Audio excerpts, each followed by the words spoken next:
જય સ્વામિનારાયણ. યાવદવિત્તોપાર્જન સક્ત પરિવારો રક્ત પશ્ચાદ જીવતી જર્જર દેહ કોપી ન પૃચ્છતિ ગેહ ભજ ગોવિંદમ ભજ ગોવિંદમ ગોવિંદમ ભજ મૂઢમતે કાતે કાંતા કસ્તે પુત્ર સંસારોયં અતીવ વિચિત્ર કસ્ય ત્વં કઃ કુત આયાતસ તત્ત્વં ચિંતય તદિહ ભ્રાત ભજ ગોવિંદમ ભજ ગોવિંદમ ગોવિંદમ ભજ મૂઢમતે ભજ ગોવિંદમ ભજ ગોવિંદમ ગોવિંદમ ભજ મૂઢમતે.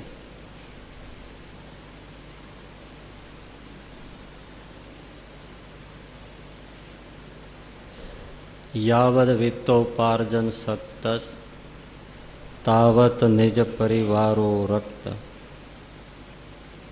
પશ્ચાત જીવતી જર્જર દેહે વાર્તામ કોપી ન પૃચ્છતિ ગેહે.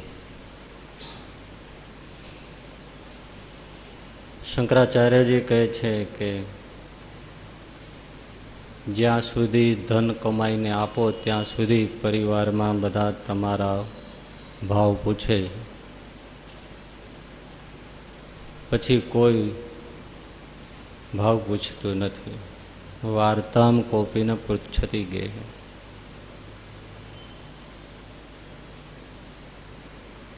પછી જર્જર દેહે જીવતી, શરીર જીર્ણ થઈ ગયું હોય,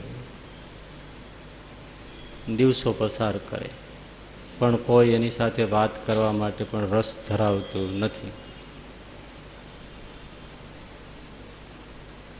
આ શ્લોક ઉપર આપણે થોડી વાતો ગયા પ્રવચનમાં લીધેલી.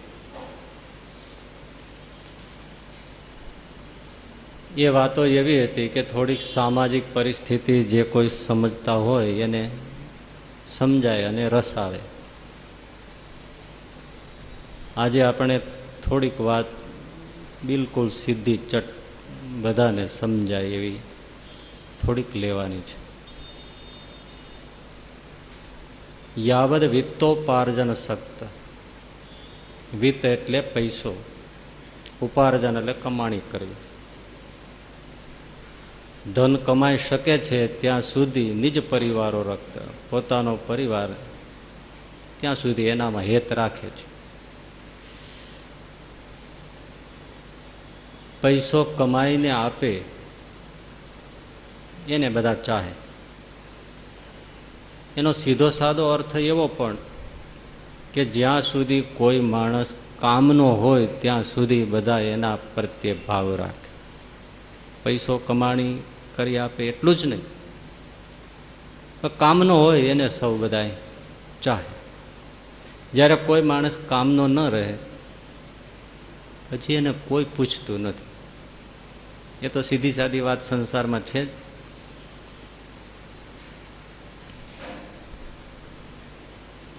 નકામા થઈ જાઓ એટલે ગયા.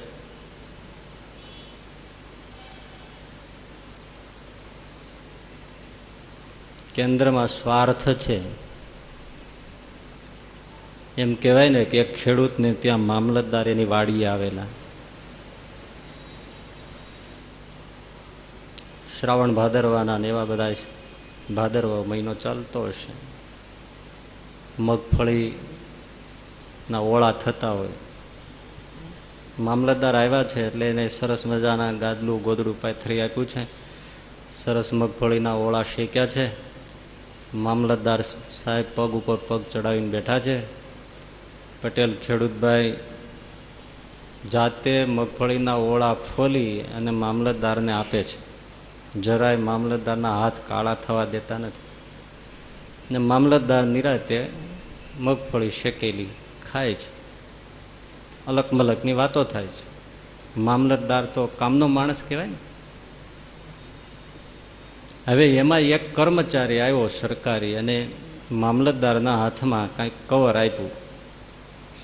આમણે ખોલ્યું, વાંચ્યું, ખિસ્સામાં મૂકી દીધું. એટલે પેલા ખેડૂત હતા એમણે પૂછ્યું કે સાહેબ શું આ કવર શેનું આવ્યું? તો કે કંઈ નહીં, એ તો મારી બદલીનો તાર આવ્યો. એટલે ખેડૂતના હાથમાં ફોલેલા જે મગફળીના દાણા હતા ને એ મામલતદારને આપવાને બદલે પોતે ખાઈ ગયો. એટલે મામલતદાર કહે કેમ એવું કર્યું? તો કે હવે તો સાહેબ જે બીજો મામલતદાર આવશે એને ફોલીને દેશું, હવે તમને શું દેવાની જરૂર છે, તમારી વાત પૂરી. કામનો માણસ હોય, વાત નાની છે પણ જો મર્મ બહુ મોટો છે. આવું જ છે, જે માણસ કામનો હોય તો હથેળીમાં રાખે, કામનો ન હોય એને કોઈ પૂછે નહીં.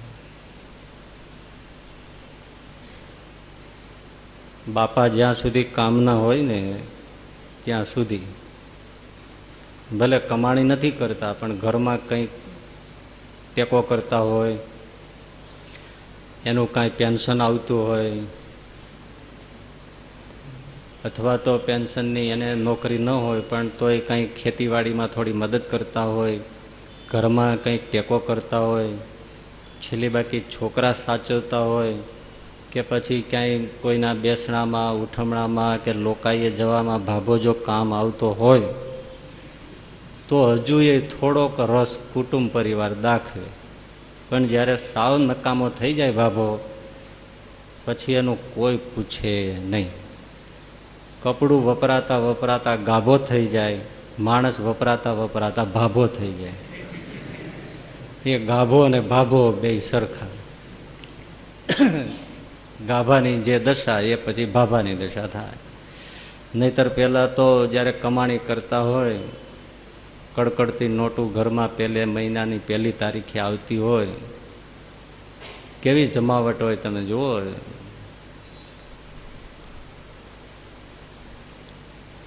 હજી તો ફળિયામાં પગ મૂકે ત્યાં તો ઘર સમૂનમું મંડે થવા. સોફા ઉપર બેસે ન બેસે ત્યાં પાણીનો ગ્લાસ આવી જાય, ચા તૈયાર થઈ જાય. બપોરે જમવા બેસે, સાંજે જમવા બેસે, બે બાજુ આમ રોટલી ઘીમાં રસ બસ ચોપડી ના આપે. એક બાજુ નહીં, બે બાજુ ઘી ચોપ. ભાવતા શાક બને. રોજ સાંજે ફરતું ફરતું ફરસાણ હોય, જુદું જુદું મેનુ હોય. વળી વચ્ચે વચ્ચે પૂછતા હોય શાક બરાબર છે ને, મીઠું વધારે તો નથી ને, દહીં ખાટું નથી ને, ભાવે એવું છે ને, પાછા બોલજો હો.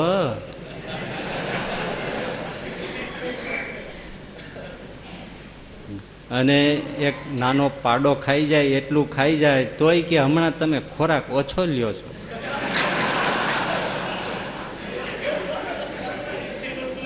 શરીર સાચવજો. આવો વટ હોય ભાઈ. પણ ધીમે ધીમે એ બધી નોકરી કે ધંધો છૂટી જાય, શરીર જીર્ણ થઈ જાય, કર હાલે નહીં ગામડામાં કે એટલે હાથ પગ ચાલે નહીં, આવી પરિસ્થિતિ થાય એટલે કિંમત ઘટવા માંડે. છોકરાઓ વ્યવહાર લઈ લે, હાથમાંથી બધી ચાવીઓ જતી રહે, સાઇન કરવાના અધિકાર જતા રહે. પછી બાપાની દશા શું થાય? તો કોણ પૂછે એને?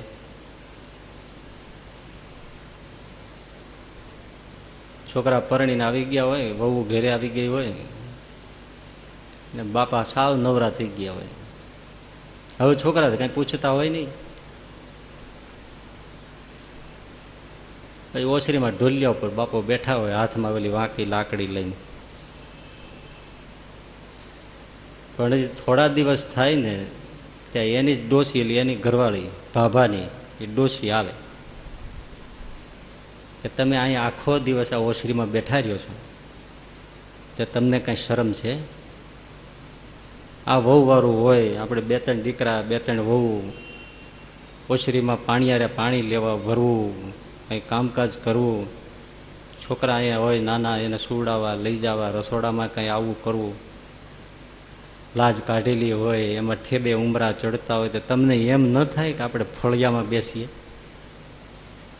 બાપો કે હા ત્યારે હાલો ફળિયામાં બેસી. એને બિચારો ઉઠીને ફળિયામાં જાય, ત્યાં ખાટલો ઢાળીને બેસે, હાશ કરીને બેસે. પણ જ્યાં થોડા દાડા થાય ને ત્યાં વળી ડોસી આવે. તે તમે આખો દી ફળિયામાં બેઠા રહ્યો છો. તે ફળિયામાં વહુવાળું ને કંઈ કામકાજ ન હોય, ગાયો ભેંસોને દોવાની હોય, નીરણ નાખવાની હોય, વાસીદા કરવાના હોય, કંઈ વાસણ સાફ કરવાના હોય, આ બધું કામકાજ હોય તો તમે આખો દી અહીં બેઠા રહ્યો, લાકડી ઠેક કરી રાખો.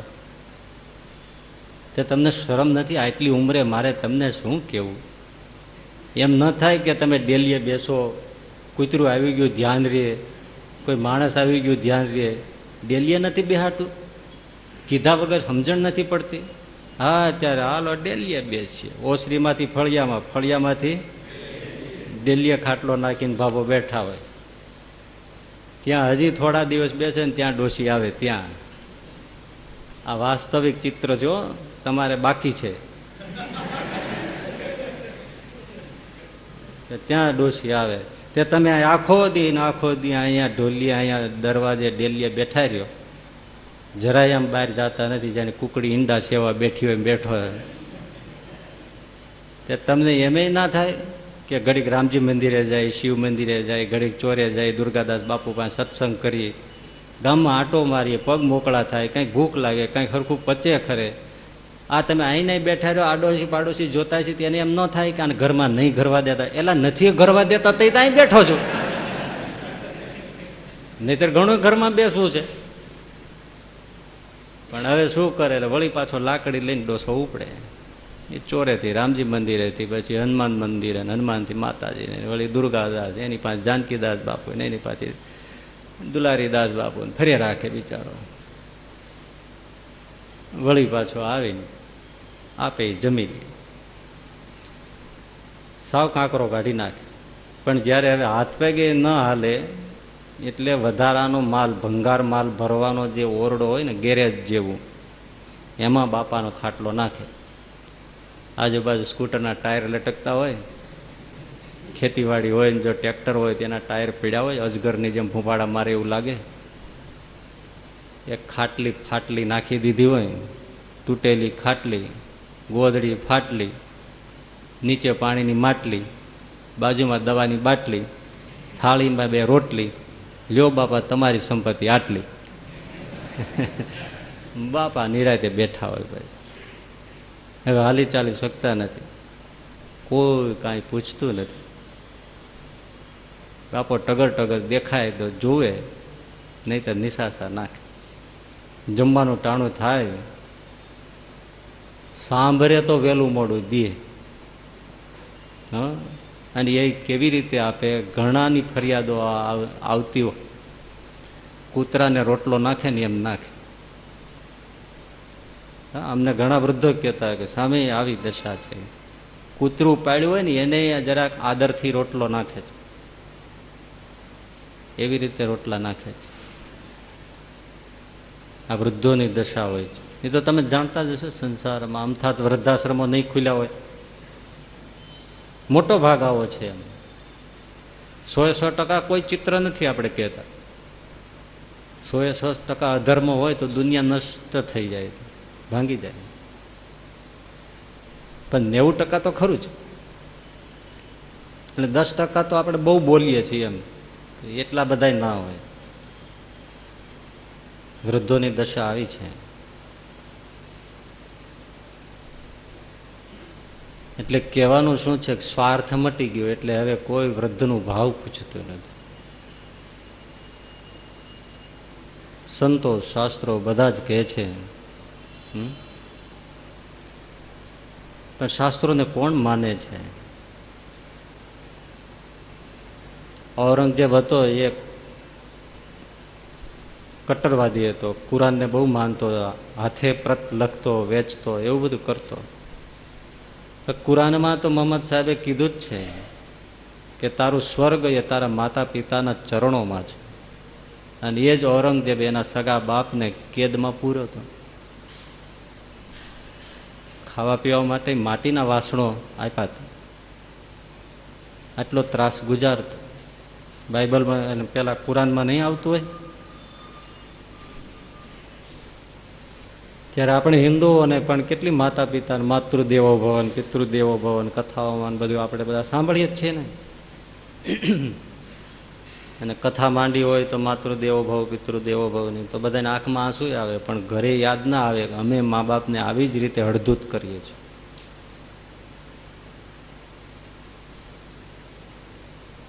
એટલે વૃદ્ધો એની સેવા કરવી, મા બાપની સેવા કરવી. આપણે ત્યાં તો તમે ગામડાના ખેડૂતોનું તમે જોયું હશે કે બળદ વૃદ્ધ થઈ જાય ને, ખેતીનો બળદ, તો એને વેચે નહીં, એની પણ સેવા કરે. હવે તો મોટા ભાગના ખેડૂતો તો બધું બદલાઈ ગયું છે. ઘણા તો છૂટા મૂકી દે છે. ગાયો ભેંસો, ગાયો વસૂકી જાય, બળદ પણ વેલા થઈ જાય, છૂટા મૂકી દે, રખડી ખાય. પણ જે ખરો જે ખાનદાન ખેડૂત છે એ બળદને, ગાયને રખડવા ના મૂકે. બાપની સેવા કરે ને એમ બળદની, ગાયની સેવા કરે, માવતરની જેમ. એવી સેવા કરતા હોય. એ આપણી સંસ્કૃતિ છે. શિક્ષાપત્રીમાં પણ મહારાજે કીધું છે, વૃદ્ધ રોગાતુર માતા પિતા એની બધાની યાવત જીવન એની સેવા કરવી. વચનામૃતમાં પણ મહારાજે કીધું છે બુદ્ધિ ભ્રષ્ટ થવાના જવાબમાં કે માતા પિતાની સેવા ન કરી હોય, ચાકરી ન કરી હોય ને એનો શાપ લાગ્યો હોય તો બુદ્ધિ દૂષિત થઈ જાય છે. માતા પિતાનું ઋણ છે.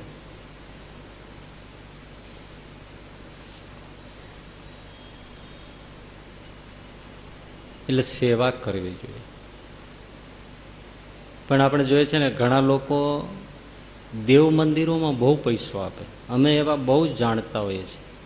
મોટા મોટા ઉત્સવો કરાવે, ઘણું બધું કરાવે, લાખો રૂપિયા વાપરે, સંતોને કપડાં ઓઢાડે, ધોતિયા ઓઢાડે, દેવ મંદિરોમાં મોટા મોટા અન્નકૂટ ઉત્સવ કરે. પણ બે ત્રણ ભાઈઓ હોય તેમાંથી ગરીબ છોકરો હોય ને એ માવતરની સેવા કરતો હોય. અને આ પૈસાદાર મંદિરોમાં, ધર્મમાં પૈસો વાપરે, પણ સગા બાપને જીવાય માટે 1 રૂપિયાનું ભાઈને પૂછે નહીં, બાપુજી પાસે બેસવાય જાય નહીં, સાજે માંદે 1 પૈસાની મદદ પણ ન કરે. ઉલટાનો પાછો એ હક ધરાવે કે જે મકાન છે એમાંથી મને ભાગ મળવો જોઈએ. હા, એ બાપાની પાસે લખાવી લ્યો, મારો ભાગ ત્રીજો પડે, એના માટે ઝઘડો કરી જાય. અને પેલો બિચારો નોકરિયાત માણસ, આ ધંધાવાળો છે, એ નોકરિયાત એનો ખર્ચો કાઢે, છોકરાઓનો ખર્ચો કાઢે, બે મા બાપની ખાવા પીવા અને વૃદ્ધાવસ્થાની દવા ઔષધ બધા ખર્ચા ન નીકળી શકે એવા ઘણા હોય છે. એની અમારી જાણમાં આવે તો અમે તો કોઈ હરિભક્તોને કહીને પછી એની સેવા કરાવીએ. એને આપજો બિચારાને, એને આપજો. મોટો છોકરો તો કઈ માને એમ છે નહીં, બસ સમાજમાં સારો મોટો દેખાય એટલા માટે લાખો રૂપિયા વાપરે છે. તો એને આપણે કહી ના શકીએ તારા બાપને પૈસા દે ને અમારે જ દેવા પડે છે. હા, હકીકત છે, આજે દેવા પડતા હોય એવા પરિવાર છે. જો કહેવાય નહીં, પણ હજી કાલે જ મેં એક જણાને 5000 મોકલ્યા. આવો જ આ જે કીધો ને એઝ ઇટ ઇઝ દાખલો. એનો મોટો ભાઈ લાખોપતિ છે અને ઓલો બિચારાને કોઈ સગવડતા નથી એવી. કાલે જ એક જણાને કંઈ 5 મોકલાયો, બીજા પછી આપશું ધીમે ધીમે. બીજાને કીધું કે આપજો. દેવ મંદિરોમાં વાપરે છે જો, અને અમારે કાંઈ લેવા દેવા નથી. પણ વૃદ્ધો છે બિચારા, અને પેલો પૂરું નથી થતું એ સેવા કરે છે. આ ક્યાંની ધાર્મિકતા છે? આને તમે એમ માનો છો કે એના પર ભગવાન રાજી થાય? આ તો બધા નરકના અધિકારી છે. પેલા માવતરને ભોજન કરો ને, અન્નકૂટ ન થાય તો ઘોળ્યો, દેવ કઈ ભૂખ્યો નહીં રહે.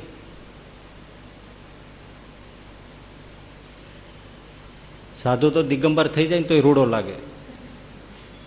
એના કરતાં પહેલા માવતરને ધોતિયા ઓઢાડો. એ વિચારા કેવી પરિસ્થિતિમાં છે. એના થકી જીવન છે. જીવનના સ્ત્રોત કરતા કોઈ માણસ મોટો નથી હોતો. તમે ગમે એવડા વડાપ્રધાન થઈ જાઓ કે આખા વિશ્વના પ્રમુખ થઈ જાઓ તો માં તુકારો કરે તો કરે જ, બાપ તુકારો કરે જ, એનાથી કોઈ મોટો જ નથી. ભગવાન પણ માં પાસે તુકારો ચાહતો હોય છે. પૃથ્વી ઉપર ભગવાન માવતરથી મોટો નથી. એટલે સેવા કરવી. સાંભળી લઈએ ત્યારે ઘણા લોકો શું કે પણ એનો સ્વભાવ જ ડોહા ડોહીનો એવો છે, તારો ક્યાં ઓછો છે, તોય તને મોટો કર્યો, દેવું કરીને પરણાવ્યો, ઘર બારે કર્યો, બધું કરી દીધું ને. તારા સ્વભાવ ઓછા હતા. એક કુલ્ફી ખાવી હોય તો પગ પછાડતો ને આખું ઘર ઊંચું લેતો, તોય ગમે તેમ કરીને તને આઈસ્ક્રીમ ખવડાવતા, ચોકલેટ ખવડાવતા, અને જે ઘરમાં ખવાય બધું ખવડાવતા હતા. તે આવી રીતે તમે 10-12 વર્ષ સુધી તો તોફાન કર્યા જ છે. તો એટલી તો સેવા કરો. અને મા બાપનો સ્વભાવ, ઘણા મા બાપ વિચિત્ર હોય છે, એવું નથી, અમે નથી જાણતા એવું નથી કે બધા મા બાપ દેવ જેવા હોય એવું નથી. રાક્ષસને શરમાવે એવા હોય છે ખરેખર. હા, છોકરાઓની તો ધૂળ કાઢના કેવા હોય. છોકરાઓનું ખોટું દેખાય એટલા માટે તૂટેલા ચપ્પલ ને તૂટેલા કપડાં પહેરીને ગામમાં નીકળે. અને છોકરો બિચારો કહેતો હોય મર્સિડીઝ ગાડી મૂકી દઉં, બંગલા મૂકી દઉં, અને છે જ બધું, ચાવીઓ નાખી દઉં, બધું કરે ના, છોકરાને ખોટું દેખાડે એવાય હોય. પણ છતાંય દીકરાએ બેલેન્સ રાખીને માવતરની સાથે તકરાર થતી હોય, છેટા રહેવામાં શાંતિ રહેતી હોય એને પોતાને, તો છેટા ભલે રહે, પણ બીજા દ્વારા કે બીજો જે સેવા કરતો હોય એને આર્થિક રીતે બીજી રીતે નોકર રાખીને સગવડતા હોય એ રીતે, પણ મા બાપ પ્રત્યે સેવા અને આદર ક્યારેય ચૂકાય નહીં. એ એવા છે. આપણે એમ કહેવાય ને માવતર કમાવતર ન થાય, છોરું કછોરું થાય પણ માવતર કમાવતર. ક્યાંય એવું હોય કે છોરું કછોરું ન થાય ને માવતર કમાવતર થાય, ત્યારે છોકરાએ એમ વિચારવું કે આપણે એના જેવું થોડું થવાય. એમાં છોકરાનું બહુ ભલું છે. આપણે મહેન્દ્રભાઈ શેલદ હતા, એમના બાપુજીનો સ્વભાવ બહુ જ ગરમ હતો. ગરમ અને થોડો વિચિત્ર પણ હતો. કોઈ છોકરોની સેવા ન કરે એવો સ્વભાવ હતો. બધું કહેવાય નહીં, અમે તો નજરે જોયેલું. છતાંય મહેન્દ્રભાઈ શેલદ ભગવાનની જેમ સેવા કરે. બોલો, ઊભી બજારે એને આમ ન કહેવાનું કઈ નાખે તો હાથ જોડે, મારો બાપ છે. વિચાર કરો તમે. અને સતત ભગવાનને પ્રાર્થના કરે, મારા બાપનો વિચિત્ર સ્વભાવ છે, પણ હે ભગવાન, હે શ્રીજી મહારાજ, એનું કલ્યાણ કરજો. મારો બાપ છે, એનો સ્વભાવ છે, હું સહી લઉં છું, તું નહીં સહે, આવી પ્રાર્થના કરે. તમારે એનું કલ્યાણ કરવું જ પડે. કેવી સેવા કરી બોલો, અને એનું એવું કલ્યાણ થાય ભાઈ. એટલે તમે એમ કરીને છટકી ન જવું કે એનો સ્વભાવ આવો છે ડોહાનો, તો શું કરવું. પણ આના જેટલું ન થતું હોય તો દૂર રહી નહીં, પણ જવાબદારી પૂરી કરવી. બાપ પાસે અપેક્ષાઓ મૂકી દેવી, પણ આપણાથી થાય એટલી એની અપેક્ષાઓ પૂરી કરવી. ભલું થાય.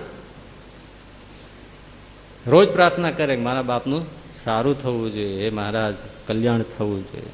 અને ખરેખર થોડા વર્ષો ગયા અને રાજકોટમાં એ વખતે વાડદોરિયા સાહેબ જજ હતા, એકાંતિક ભગવાન સ્વામિનારાયણના ભક્ત.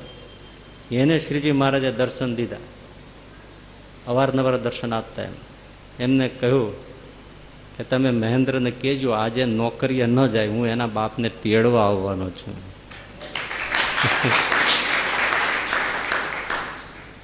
બોલો. હવે જજ સાહેબને આ બન્યું પાછું એવું, જજ સાહેબની એવી પ્રવૃત્તિ કે મહેન્દ્રભાઈ ભેળા થાય ત્યારે વાત થાય, ન ભેળા થાય કે ન ઘરે ફોન કરે તો હાજર નહીં. આવું બધું કઈ પરિસ્થિતિ થઈ. તો મહારાજે કીધું તું આજે તેડવા આવું છું. આને ઉચાટ રહી ગયો, કેવું કેમ, ક્યાં ભેળા થાય એમ. એ તો નોકરીએ જતા રહ્યા. શ્રીજી મહારાજ આવીને ધક્કો ખાઈને પાછા વહી ગયા. હા, જજ સાહેબને પાછા દર્શન દીધા કે તમે વાત ન કરી તો કે મહારાજ પણ આવું થયું, સારું હવે કહેજો કાલે ન જાય, કાલે હું આવીશ. બોલો. અને બીજે દિવસે મહેન્દ્રભાઈને એ વાત થઈ એ પ્રમાણે, એટલે પછી રહ્યા બેઠા છે, ભક્ત ચિંતામણીનો પાઠ કરે છે. શ્રીજી મહારાજ આવ્યા ને એના બાપુજીને ધામમાં તેડી ગયા છે ને. આદર્શ પુત્ર, આદર્શ મા બાપ ન હોય પણ આદર્શ પુત્ર ક્યારેય મટવું, યાદ રાખવું આપણાથી જેટલું એ છે. અને એક બીજી વસ્તુ શું થાય છે, ઘડપણ આવે ને ત્યારે બેલેન્સ વયું જાય મગજનું, એને યાદ ના રહે, બોલવાનું શરૂ થઈ જાય પછી બંધ ન થાય, એને પ્રોબ્લેમ આવી જાય એવો. પછી એને ખબર ન હોય, આપણને બધી મેમોરી છે એટલે યાદ છે કાલે શું બોલ્યો હતો, એને યાદ નથી 2 મિનિટ પહેલા હું શું બોલી નાખ્યું છે. બાળક જેવું હોય, આપણે ઘણી ગાંઠે બાંધીને એને ભડભડ ભડભડ ચાલુ થઈ જાય. એટલે જતું જ કર્યા. નાના હતા ત્યારે આપણું જતું જ કરતા ને, એમ જ માનતા છોકરું છે એ તો બોલે નહીં તો છોકરું શું બોલે, અપશબ્દ બોલી જાય. બાળક છે એને ક્યાં ખબર છે હું શું બોલું, મારે શું ન બોલાય. એવું જ ઘડપણનું, બાળપણમાં દાંત ન હોય, ઘડપણમાં દાંત ન હોય. બાળપણમાં પોચું પોચું ભાવે, ઘડપણમાં પોચું પોચું ભાવે. બાળપણમાં બોલ બોલ બોલ બગડે, ઘડપણમાં બોલ બોલ બોલ બોલ બગડે. બાળપણમાં લુગડા બગડે ને ઘડપણમાં લુગડા બગડે. અરે ઘડપણ ને બાળપણ બે સરખું છે. એટલે આદર્શ પુત્ર તરીકે મા બાપની સેવા કરવી. એક પરિવારમાં આવી રીતે બાપા વ્રત થઈ ગયેલા અને પછી એને એક બાજુ ઓરડીમાં, એ ઓરડી એટલે માંડ માંડ ખાટલો રહે એવી, એમાં નાખી દીધેલા. અને આ કહ્યું ને એમ માટીનું શકોરું એને એક ભોજન માટે આપે, એ પાણી પીવાનું એમાં, રોટલી શાક ખાવાના એમાં, એક જ આપી દીધું. પશુને જેમ આપે ને, કૂતરાને માટે સારું વાસણ હોય એવા વાસણમાં બાપો જમે. હવે વૃદ્ધ હાથ હોય, શરીર હોય, તે વાસણ પડી જાય તો ફૂટી ગયું. એટલે આ ભાઈનો પાછો દીકરો, એટલે બાપાનો પૌત્ર, એ 15-16 વર્ષનો, એને કીધું કે જા કુંભારને ત્યાંથી એક શકોરું લેતો હોય, બાપા દાદાનું ફૂટી ગયું છે. એટલે છોકરો લેવા માટે ગયો. છોકરો બહુ યુવાન હતો પણ પૂર્વના સંસ્કાર નહોતો, એને ગમતું નહોતું. આપણા દાદા છે, મારા દાદા ને એના બાપુજીના બાપા છે, આવું શું કામ કરે છે? કુંભારને ત્યાંથી શકોરા લાવ્યો. બાપાએ એક મંગાવ્યું હતું ને 2 લેતો આવ્યો. એના બાપાએ જોયું, એ એક લાવવાનું હતું ને તું કેમ 2 લઈ આવ્યો? તો કે એક તો દાદાને આપવાનું જ છે. હા, તો બીજાને શું કરો? બીજું હું રાખી મોકલીશ, તમે ઘરડા થશો ત્યારે મારે તમને આપવું તો પડશે ને. અરે તો શું બોલે તું અમને આવી રીતે? આપણા કુળની રીતિ હશે આ, એવું દેખાય છે. તમે દાદાને જો આવી રીતે આમાં જ જમાડતા હશો તો મને એમ થયું કે આપણા કુળમાં આમ જ રખાતું હશે, એટલે મારે અત્યારથી વ્યવસ્થા જ કરી રાખવી. ત્યારે કુંભાર મળ્યો ન મળ્યો, શકોરું મળ્યું ન મળ્યું, કુળ પરંપરા તો સાચવવી ને મારે. એટલે મને થયું કે 2 લઈ લઉં તો એક રાખી મૂકું, એટલે તમને પછી મારી આપવા માટે થાય. આના બા અને બાપુજી એકબીજા સામું જોવા માંડ્યા કે આપણે જે કરીએ છીએ એ જ વ્યાજમાં આવવાનું છે. છોકરો કે સીધી વાત છે ને, તમે જે મને શીખવાડો છો એ જ મારા લોહીમાં આવવાનું છે. સમજી ગયા કે આ આપણને ફરીને આપણા ઉપર જ આવવાનું છે. માફી માગી મા બાપની, આદરથી ઓસરીમાં ઢોલિયો ઢાળ્યો, બાપાને બેસાડ્યા, સ્નાન કરાવ્યા અને દેવની જેમ સેવા કરી. ત્યારે દીકરાએ કીધું એના બાપુજીને, હું પણ હવે આવી સેવા કરીશ. એટલે જેવું વાવે તેવું. હા, સેવા ચાહો તો સેવા કરો. ને મા બાપની સેવા કરવી. પણ મોટે ભાગે આ બધું કીધેલું લોકો ખબર નહીં, ઘણી વાર છોકરાને કરવું હોય પણ ઘરના આવ્યા હોય ને એ ન કરવા. એટલી બધી બુદ્ધિ કાં ઓછી હોય અને કાં ઓવર હોય અને કાં સાવ હાલે જ નહીં. પરણીને બહુ ઘરે આવી એટલે પછી સાસુ સસરાએ કીધું, દીકરી હવે છે ને તારે છે ને મને તારી બા માનવી અને તારા સસરાને બાપુજી માનવા.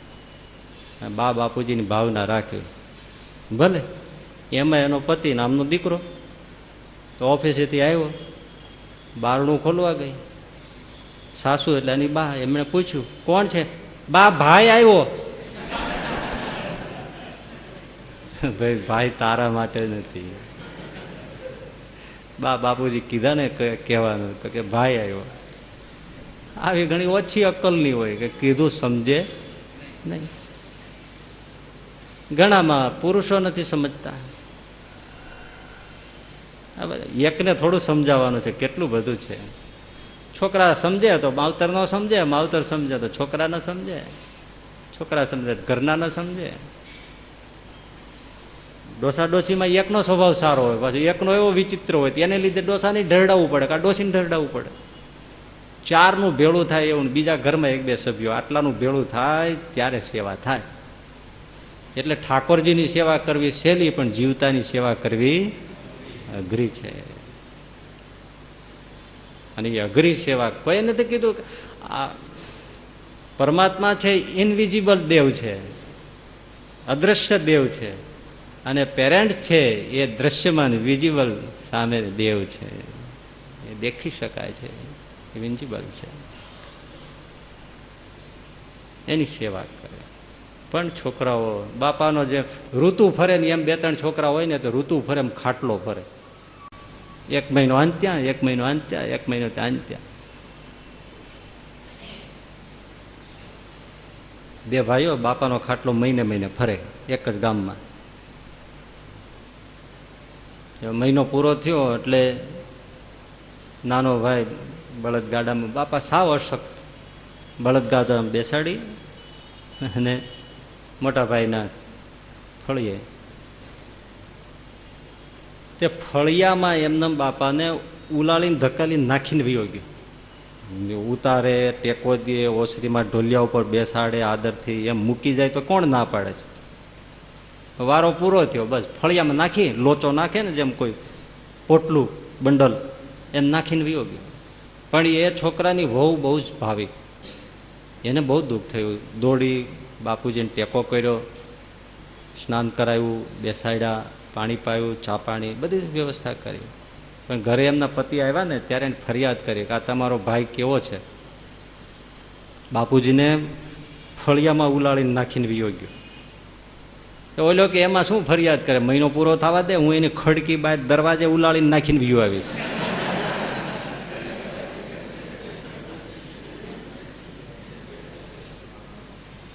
એકબીજાના વેર લેવામાં બાપાનો મરો કરી નાખે. ઘર ઘરની કહાનીઓ, ઘર ઘરની. તમારું ગટપણ આવશે ત્યારે શું થશે એ તો ભગવાન જાણે. બહુ કઠણ છે જીવન, દુસ્તર છે. લાગે છે નથી? આ તો એવું જ છે. બહુ પરિસ્થિતિ વિકટ છે. પૈસો હોય તો સેવા થાય, કમાણી હોય. શાસ્ત્ર કે શંકરાચાર્યજી કે સંતો ખોટું નથી કહેતા, એમ પૈસો હોય તો થાય. એક બિચારા સારા ભગવત ભક્ત, ભગવત ભક્ત, હરિનું ભજન કરે એવા, વૃદ્ધાવસ્થા થઈને પછી કાંઈ હોય નહીં, છોકરા કોઈ સેવા કરે નહીં. પણ જુદા જુદા બધા સાધુ સંતો આવે તેની પાસે સત્સંગ, રામજી મંદિરે ચોરે ને આ બધું કરેલું, સાધુ સંતોને બહુ ભાવથી બધું રાખે. એટલે ઘણા એના સાધુ મહાત્માઓ બાવાજીઓ ઓળખે. એટલે પૂછે કે પેલા બાપા કેમ દેખાતા નથી? તો કે હવે તો વ્રત થઈ ગયા છે અને ઘરે હશે. સાધુઓ મળવા આવે, બાપા બેઠા હોય, માળા કરતા હોય, સેવા થતી ન હોય. એટલે મહાત્મા સાધુ પૂછે બધા કે કેમ છે? સારો. તો આંખ ભીની થઈ જાય. ઠીક છે, આપણે તો ભજન કરીએ, ભવ તરી ગયા, એનો કોઈ વાંધો નથી, પણ શરીર છે એટલે શરીરની માંગ હોય બાપા. પાણી પીવું, ભૂખ લાગે તે કંઈ ખાવું પીવું, સેવા નથી થતી મહારાજ. સાધુ, એમાં એક સાધુ બહુ વિચારવાળો, બુદ્ધિવાળો, બાપા તમારી પાસે કઈ મૂડી છે? એ બાપા જાજી મૂડી હોય તો હવ સેવા કરે, આ નથી એટલે જ ને. પણ કાંઈ છે 5 રૂપિયા જેવું છે ને જીતી ગયા. બસ 5 રૂપિયામાં શું થાય બાપા? બધું થાય. એને 1-2 ચેલાઓને સમજાવી દીધા. આવડી નાની નાની માટલી, 4 દીકરા હતા એટલે 4 મંગાવી મહાત્માએ. બોલા બધાને સમજાવી દીધું આમાં શું કરવાનું છે. એ 4 આવડી માટલી, માટલાના ગળા સુધી રેતી ભરી, આપણે આ સાબરમતીની ઝીણી, અને એના ઉપર ઓલા રૂપિયા હતા ને 2-3 મોટા મોટા રૂપિયા આવતા, સાંકડું મોટું ગળાનું, એના ઉપર રૂપિયા ઉપર મૂકી દીધા. એટલે 4 માટલી શું રૂપિયાની ભરેલી લાગે. નીચે તો રહેતી, વજન ખાસો લાગે. અને એક પેટી જેવું, બોક્સા જેવું એમને બનાવી દીધેલું ચેલકા હોય, એમાં પેલા માટલા મૂકી દે, તાળું મારે, કેડે બરાબર કસકસાવીને ચાવી બાંધી દીધી. અને મહાત્માએ કાનમાં મંત્ર મૂક્યો, જેમ ઓમ નમો ભગવતે વાસુદેવાયનો મૂકે એમ આવો કંઈક મંત્ર મૂકી દીધો ઓલાને. તે છોકરા ખેતર વ્યા જાય કામ કરવા ખેતીનું, અને પાછળ છોકરાની વહુ હોય એ ફળિયું વાળવા નીકળે કે ત્યાંથી નીકળે ત્યારે જ ઓલી પેટી ખોલે અને ઓલા ગળામાંથી આમ કરી ઠણન રૂપિયો નાખે, બીજી માટલીમાં નાખે, ત્રીજીમાં નાખે, ચોથીમાં નાખે, ગણે ખખડાવી નાખે. અને પેલીનો આમ નજર જાય, આવડા રૂપિયા હો, એ રાણી સિક્કા ચાંદીના. એટલો બધો રૂપિયો બાપા પાસે! અરે ત્યાં તો આવી હો સાવરણો બધું એક બાજુ મૂકીને, બાપા ચા પીશો કોફી? બેય.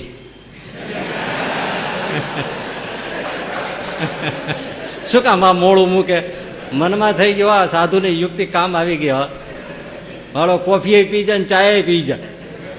એમાં બીજી હોય, બાપા ચા પીશો કોફી? તો કે એ તો પીધું, દૂધ પીશું. ત્યાં તો સરસ મજાનું ભેંસનું કઢિયલ દૂધ આવી જાય. બીજા છોકરાની વહુ આવીને તરફ પૂછે, બપોર થાય તો બાપા શું જમશો? જે હોય એ. રોટલો ભાવશે કે રોટલી? રોટલી હો, કૂણી રોટલી ભાવશે. એ રોટલી ને શાક અને છાશ ને તમારે બાપો દડીમલો થઈને જમે. સાંજે પૂછવું આવે, શું પુડલા બનાવો? પુડલા હારે સરસ મોળી છાશ, હા, અને તાજું ગુંદાનું અથાણું રાખજો. અને ભાઈ ડોહો પછી એ પુડલા ને છાશ ને ખીચડી, હા, બપોરે આવે ને તાજું સાંજે આવે ને સવારમાં દૂધ, કોફી, ચા,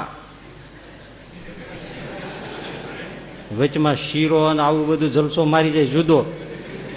હવે કૂતરાના આપે એવો સૂકો કરગઠિયા જેવો રોટલો ભાભો ખાતો તો એમાં 3 ટાઈમ ઠાકોરજીના થાળ આવે એવા થાળ આવે.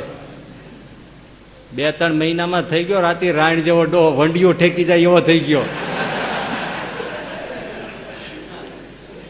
હવે આ મરે, પણ ઓલાને મૂડી ઉપર ચિંતા હોય, ધ્યાન છોકરાઓને. એના ધણી આવ્યા ને વાત કરી દીધી, બાપા પાસે બહુ મૂડી છે, 4 માટલા ભર્યા છે.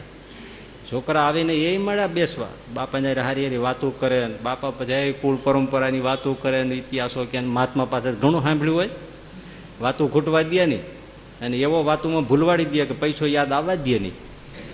એવો હોશિયાર ઉસ્તાદ બાપો થઈ ગયો. આમ 5-7 વર્ષ કાઢી નાખ્યા. મહાત્માની કૃપાથી આયુષ્ય સુખે પૂરું થઈ ગયું. બાપા તો વયા ગયા, દેવ થઈ ગયા. હવે પૈસો તો ખૂબ, એટલે છોકરાઓને વાતો કરીને તો બધું હતું જ, છોકરાને થઈ ગયું. અને જેવું અહીંયા ઓલા તો ખેતર ગયા હતા ને બાપા ધામમાં ગયા, ગુજરી ગયા. હરિભજન કરતા હતા, જાય તો ખરા ધામમાં. એટલે વહુએ તો તરત મોં વાળ્યું, ગામમાં ખબર પડી, લોકો આવી ગયા, ઘરે વાડીએ ખેતરે ખબર કરી, દીકરાઓ આવી ગયા, અગ્નિ સંસ્કાર ધામધૂમથી થયો. હવે એટલા બધા એને સાધુ મહાત્માને ઓળખાતા, ઓલા મહાત્માએ એવું કરી દીધેલું ને કે 12મું 13મું 14મું દાડો થઈ જાય ને ત્યાં સુધી કોઈ સાધુ મહાત્મા ચલકાઓ એને ઘેરે ધામા નાખીને જ રહે, રેઢું જ ન પડવા દે, ઓલી પટારી ખોલે નહીં ને. અને બાપાનું કારજ કરવાનું ટાણી આવી ગયું, આખા ગામને ધુવાડા બંધ જમાડ્યું. પૈસો તો છે જ, પછી શું આપણે ચિંતા છે? માટલા ભર્યા 4-4, અને દરેકને 1-1 માટલું આવવાનું છે, ભલે દેવું થઈ જાય. બાપાનું કારજ થઈ જાય જાડું, ગામમાં કેમ થઈ જાય કે વાહ છોકરાઓએ સેવા કરી હોય ને બાપાનું કારજ કર્યું છે. બોલો ગાયોને તો નિર્ણય નાખ્યો, પણ ગધેડાને રચકો નાખ્યો. બોલો ગધેડા ખુશ થઈ ગયા કે ભા દાદા ગયા પણ ગજબ કરતા ગયા છે, અમને ક્યાંથી આ લીલું હોય નહીતર. ગધેડા ખુશ થઈ ગયા. એવા બધા વિશુલ વગાડે, શંખ વગાડો વૈકુંઠમાં. વૈકુંઠનાથ પૂછે લક્ષ્મીજીને કે શેના શંખનાથ થાય છે? બાબાનું કારજ ધરતી ઉપર થાય છે. હે ધામધૂમથી કારજ થયો, કરજ પણ કર્યું છે બાપાનું જાડું કારજ. અને પછી તો બધા જ ચલકાઓ ધીમે ધીમે વી ગયા, ઘર થઈ ગયું ખાલી. પછી થયા બધા ભેળા, હાલો ખોલો હવે. એટલે હવનો ભાગે પડતું લઈ ગયો. એ ખોયલું માટલા ઉપાડ્યા, એક એક માટલા છાતીએ વળગાડ્યો. હા હા હા, આટલો પૈસો, આટલો પૈસો. ઉપરથી માથે લુગડા ખોલ્યા, કાચલી ઉપરની ઓલી ઢાંકણી ખોલી, રૂપિયા ચોળકતા. હા હા, ઊંધા વાળો, ઊંધા વાળો. ગણી લઈ કેટલા છે. એ જ્યાં ઊંધા વાળા ખાડા ભોગાવાની રેતી નીકળી. અને ભાઈ બૈરાવો તો કૂટે, પણ જણ મળ્યા છાતીએ કૂટવા. 4 જણ ભાઈ, એ મજબૂત દૂધના પીધેલા ખેડૂ છાતીઓ કૂટે. વફા વફ અવાજ આવે. આડોશ પાડોશ કૂદી કૂદીને આવ્યા. કેલા બાપા મરી ગયા પછી કોણ ઘરમાં મરી ગયું? તો કે અમે મરી ગયા. આ કારજ જાડું કરીને કરજ કરીને કરી નાખ્યું. આ બાપો મૂકી ગયો રેતીના ગળા ભરેલા. મારો ઉસ્તાદ નીકળ્યો કે સેવા કરાવી હો, પણ સાધુ એ જબરું કર્યું. પૈસો હોય તો છે જગ મેં સ્વાર્થ કા વ્યવહાર, जिनको मानत मीत प्यारे सब मतलब के यार. हाँ, सब मतलब के यार. ब्रह्मानंद कहे छोड़ कर ममता समरो सरजनहार, जग में સ્વાર્થ કા વ્યવહાર. ભીખુદાનભાઈ કહે છે ને, પેલો માંદો પડ્યો મરણ પથારી હોય ત્યારે પછી કે અરે મારા કાકા આવ્યા? તો કે ના. મારા મોટા ભાઈ આવ્યા? તો કે ના. છેલ્લા ડચકા લેતો હોય. મારા નાનો ભાઈ આવ્યો? તો કે ના. મામા? કોઈ ખબર કરવા નથી આવતું. મને કામ કરાવી કરાવીને તોડાવી નાખ્યું, આજે કોઈ આવતું નહીં. પછી કે હે હરી, ત્યારે હરી હોંકારો અંદરથી દેતો હોય, ભાઈ હું તો તારી ખાટલાની પાંચતે જન્મો તેદીનો બેઠો છું, તો મને હોંકારો તું કરતો નથી. જેનો હોંકારો કરે કોઈ આવતો નથી. આ સ્વાર્થ. 2 વાત અદભુત એમાં કેવી છે. અને પછી જે નવો શ્લોક છે ને એમાં જવું છે.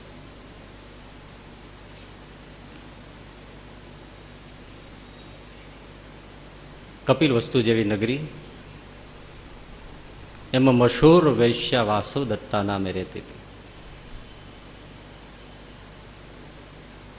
ગણિકા વૈશ્યા પ્રસિદ્ધ, મોટા રાજ શ્રેષ્ઠીઓ એના ઉંમરે પડતા હોય, જેને રૂપનું, ધનનું, યૌવનનું, કલાનું મદ છે. ભાન ભૂલેલી મહિલા છે. અને ભાન ભૂલેલા એના એવા ચાહકો છે. એ નગરીની ગલીમાંથી વૈશ્યા વાસવ દત્તાના મહેલ પાસેથી ઉપગુપ્ત નામનો ભગવાન બુદ્ધનો શિષ્ય સાધુ ત્યાંથી ભિક્ષા માગવા નીકળ્યો. હવે યુવાન શિષ્ય પેલી વાસવ દત્તા એની ગેલેરીમાં બેઠેલી, ભ્રમરવૃત્તિની સ્ત્રી કે હોય એટલે એને તો બીજું કંઈ હોય જ નહીં. સાધુઓને જોયા, મનમાં વિકાર થયો.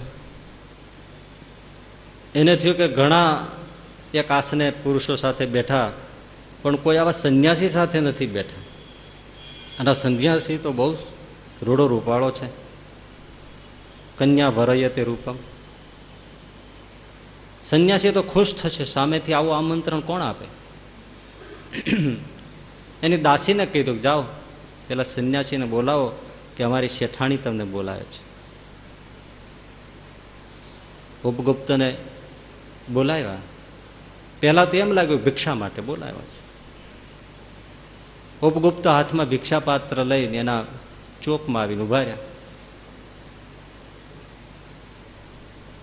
ભિક્ષા ભવતું કરીને એટલે પેલી વાસવદત્તા કહે છે કે તમે ભિક્ષા પાત્ર એક બાજુ મૂકી દો, હું તો તમને મારા ઓરડે બોલાવું છું, પધારો, નિવાસ કરો. આ પ્રાંતની મશહૂર ગણિકા તમને આમંત્રણ આપે છે. ઉપગુપ્તા એટલું જ બોલ્યા, સમજી ગયા, પણ સાચો સાધુ હતો. સાધુતાની કસોટી છે ને આ. બહુ સરસ જવાબ આપ્યો કે તમે મને આમંત્રણ આપ્યું એનો આભાર, મેં તમારું આમંત્રણ સહર્ષ સ્વીકારી લીધું. આ આમંત્રણને હું ઠુકરાવતો નથી. સાધુ બોલે છે, આ આમંત્રણ હરગીજ ઠુકરાવતો નથી. મેં આમંત્રણ સ્વીકારી લીધું, પણ અત્યારે નહીં, જરૂર પડશે ત્યારે હું આવીશ. આમંત્રણ લઈ લીધું તમારું. માનતા નહીં કે આમંત્રણને ઠુકરાવી દીધું છે. ભિક્ષામાં આમંત્રણ આવ્યું છે, પણ અત્યારે નહીં, હું મારા સમયે આવીશ, અને એ તમને જરૂર હશે ત્યારે આવીશ. અત્યારે તો તમારે ઘણા છે, તમારું આમંત્રણ હું સાચવી લઉં છું. વેશ્યા કંઈ બોલી શકી નહીં, અને બૌદ્ધ સાધુ આમંત્રણ સ્વીકારીને નીકળી ગયા. જરૂર આવીશ, જ્યારે જરૂર હશે ત્યારે, સમય આવીશ. રાહ જોયા કરે છે મનમાં વસી ગયેલા સંન્યાસી. વર્ષો નીકળી ગયા. ઉપગુપ્તાએ નગર છોડી દીધું. એ ક્યારેય એ બાજુ ફરકતા નથી. સમય જતા શું વાર લાગે ભાઈ? સુખના દિવસો ઝડપી જાય, દુઃખની પળ ન જાય. એ જ આઈન્સ્ટાઈનનો સાપેક્ષવાદ છે ને, રિલેટિવિટીનો.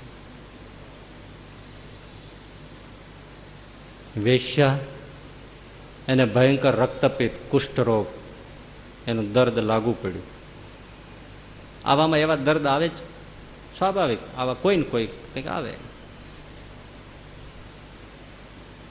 રૂપ ખરી ગયું, આંગળાઓ પણ સડી સડીને નથી પચું પાચ પરું ખરે છે, જરે છે, આંગળીઓ બુઠ્ઠી થઈ ગઈ છે, શરીરમાંથી દુર્ગંધ ઉઠે છે, આખું શરીર ગંધાય છે. અત્યંત ચેપી ગણાતો રોગ. ગામ લોકો ધૂતકાર કરે છે, હવે એના આંગણે કોણ આવે? અને લોકોએ નિર્ણય કરી કપડાની જોડીમાં પેલી વાસવદત્તાને નાખી ગામને દૂર એક વૃક્ષની નીચે કોઈ વસ્તુ ફેંકે એમ વાસવદત્તા ગણિકા વેશ્યાને ફેંકી લોકો જતા રહે. આ પડી છે ત્યાં, પાણી પાણીના પોકાર કરે છે. ખાવા પીવાની તો ક્યાં વાત, પણ પાણી પાણી પુકારે છે. મહા દર્દ અને પીડા ભોગવે છે, નરકની યાત્રા. પણ આજે કોઈ પાસે ફરકતો નથી. કાગડા જેવા પક્ષીઓ પણ ચાંચ મારી જાય છે, કૂતરાઓ ઝડપું નાખે છે. આવી દશા છે. મોત આવતું નથી, પાણીનો ઘૂંટ પણ મળતો નથી, પ્રાણ પોકારે છે. બેભાન જેવી અવસ્થા છે. એમાં એના માથા ઉપર કોઈનો હાથ ફેર્યો, કમંડળમાંથી પાણી એના મુખમાં પડ્યું. અર્ધ ભાન અભાન અવસ્થામાં પાણી પીધું, ચેતન આવ્યું, શરીરમાં સુખ વર્તાણું. આંખ ખોલી તો સામે ઉપગુપ્ત સાધુ સંન્યાસી બૌદ્ધ સાધુ બેઠા હતા. વાસવદત્તા બોલી, ભંતે આપ? તો અત્યારે જ મારી જરૂર હતી એટલે હું અત્યારે આવ્યો છું. જ્યાં સુધી તારે બીજા હતા ત્યાં સુધી મારી જરૂર નહોતી. આજે કોઈ તારું નથી. જાકો જગ મેં કોઈ નહીં, હે તાકે તુમ ગરીબ નિવાય. ઉપગુપ્ત સાધુએ બુદ્ધમ શરણમ ગચ્છામિ, ધમ્મમ શરણમ ગચ્છામિ મંત્રોનો ઉચ્ચાર કર્યો, બૌદ્ધ વચનો સંભળાવ્યા. વાસવદત્તાની આંખ મીચાણી, સુખેથી દેહ છોડાવી, અગ્નિ સંસ્કાર કરી બૌદ્ધ સાધુ ચાલ્યા ગયા. આ સંત પરમ હિતકારી, જગમે સંત પર. સંસારીઓ જ્યારે છોડી દે છે ત્યારે ભગવાનને ભગવાનના સાધુ સંભાળે છે. આ સંસાર આવો છે, એની વાત ના થાય. છતાં આપણે એવા છીએ કે આપણને સંસારમાંથી રસ ઉડતો નથી. કઈ કઈને કથાઓ કેટલું કહે છે. અમૃતનો ઘૂંટ તો વાત પાછળ હોય. હા, છપૈયામાં ગુરુદિન કરીને બહુ સારા હરિભક્ત, શરીર વ્રત થઈ ગયું અને વ્રત થાય એટલે કોણ સાચવે ભાઈ? દરદ પણ લાગે, ઔષધો કરે પણ કોઈ દરદ મટ્યું નહીં. એટલે તમને ખબર છે ને, ઘણી વાર કોઈ જગ્યાએ આપણે સંસાર કેવો છે, ભલે જુવાન દીકરો હોય બહુ રોગથી પીડાય તો પછી શું કે ખબર છે, હવે શરીર છોડી જાય તો સારું. કોઈ વૃદ્ધ હોય તો એમ કે બાપાનું શરીર છૂટી જાય તો પીડા મટે. કોને? તમને કે એને? ગુરુદિન સાજા નથી થતા, વ્રત છે, બહુ સારા હરિભક્ત ભજન કરે છે. છોકરાઓએ જાણ્યું કે ડોસો કઈ સાજો થાય એવું નથી લાગતું. લાકડીમાં જોળી બાંધી, ઘડીક વાર તો આપણને કંઈક થઈ જાય. જોળીમાં ગુરુદિનને નાખ્યા. છોકરાઓએ, એના ભાઈઓએ નિર્ણય કર્યો બાપાને સરજુ નદીમાં વહાવી દેવા. એવું પાડ્યા. બાપાને કીધું, બાપા ચાલો હવે સરજુ નદીમાં અમે તમને વિસર્જન કરી દઈશું. છપૈયાથી અયોધ્યા આગું થાય ત્યાં સરજુ નદી. છોકરાઓએ બધા ઉપાડ્યા બાપાને. આવ્યા છપૈયા મંદિરે. છોકરાઓને આમ થોડો ગુણ બુદ્ધિનો સત્સંગ એટલે મંદિરે છે જે આવે, અથવા તો બાપાએ કીધું હોય કે મને મંદિરે દર્શન કરાવો, જન્મસ્થાન છે ઘનશ્યામ પ્રભુનું, સહજાનંદ સ્વામી મારા ઈષ્ટનું, મને દર્શન કરાવો. છેલ્લે છે છોપૈયા મંદિરે આવ્યા, ઘનશ્યામ મહારાજના દર્શન કરાયા. ત્યાં સાધુઓ સેવા કરતા, આપણું મંદિર છે, સંતો હોય જ સેવામાં. બનેલી ઘટના છે આ. જોડીમાં નાખીને બાપાને મંદિરે દર્શન કરાવ્યા. સાધુ ગુરુદિનને ઓળખતા હોય, બેટા ભાઈઓ આ બાપાને આવી રીતે ક્યાં લઈ જાઓ છો? તો કે સ્વામી બસ સરજુમાં વહાવા. એટલે એ પ્રદેશમાં એવું કહેવાય સરજુ કલ્પાવા જવું છું. સરજુ કલ્પવા જવું એટલે વહાવી દેવા. સાધુને તો હાયકારો નીકળી જાય, અરે ભાઈ તમે શું વાત કરો, બાપાને આવી રીતે પાણીમાં ફેંકી દેવાના? સેવા કરો. સ્વામી સેવા તો બહુ કરી, હવે કઈ સારું થાય નહીં. અને આ કઈ ખોટું નથી, અમારે તો આ પ્રદેશનો આવો રીત હાલ્યો જ આવે છે, રીત રિવાજ ચાલ્યો જ આવે છે. બહુ એવું થાય એટલે પછી સરજુમાં વહાવી દેવાના. એ કઈ પાપ અધર્મ અમે કોઈ માનતા નથી આ ખોટું કરતા હોય એવું, રીતિ છે આ. ગુરુદિન કાંઈ બોલતા નથી, એ તો હાથ જોડે છે ને ભાવથી દર્શન કરે છે. પણ સાધુ કે ભાઈ રીત હશે તો સમાજની હશે, સત્સંગની રીત તો નથી. સત્સંગમાં તો સેવા કરો, શિક્ષાપત્રીમાં કહે છે જીવન પર્યંત વૃદ્ધ રોગી મા બાપની સેવા કરો. પણ સ્વામી હવે સમાજ હારે રહેવાનું, સમાજની રીત એ રીત લ્યો, હવે રાજી થઈને રજા આવો, અમે હાલીએ, પછી તડકો થઈ જાય, અયોધ્યા પહોંચવાનું. બાપાને પણ મોડું થાય છે, છૂટે બાપાને, અમે છૂટીએ. માન્યા તો નહીં જ, જોડી લઈને નીકળી ગયા. પેલા સાધુને મનમાં બહુ અરેરાટી થઈ ગઈ, આપણો હરિભગત અને આને આવી રીતે પાણીમાં નાખી દેશે. ઘનશ્યામ મહારાજ પાસે બેસી ગયા માળા લઈને. હે મહારાજ તમે દયાળુ છો પ્રભુ, જાકો જગ મેં કોઈ નહીં તાકે તુમ હો ગરીબ નિવાજ, હરી તુમ અશરણ શરણ કહે. તમારો થયો ગુરુદિન એની આવી દશા. ભગવાનની પ્રાર્થના, માળા કરે. આ લોકો ચાલતા ચાલતા મનોરમા નદીએ પહોંચ્યા, મખોડા ઘાટ. ત્યાં જોડી નીચે મૂકી, થોડું પાણી પીએ, થાક લાગ્યો હોય તો સ્નાન કરીએ અને પછી આગળ વધીએ.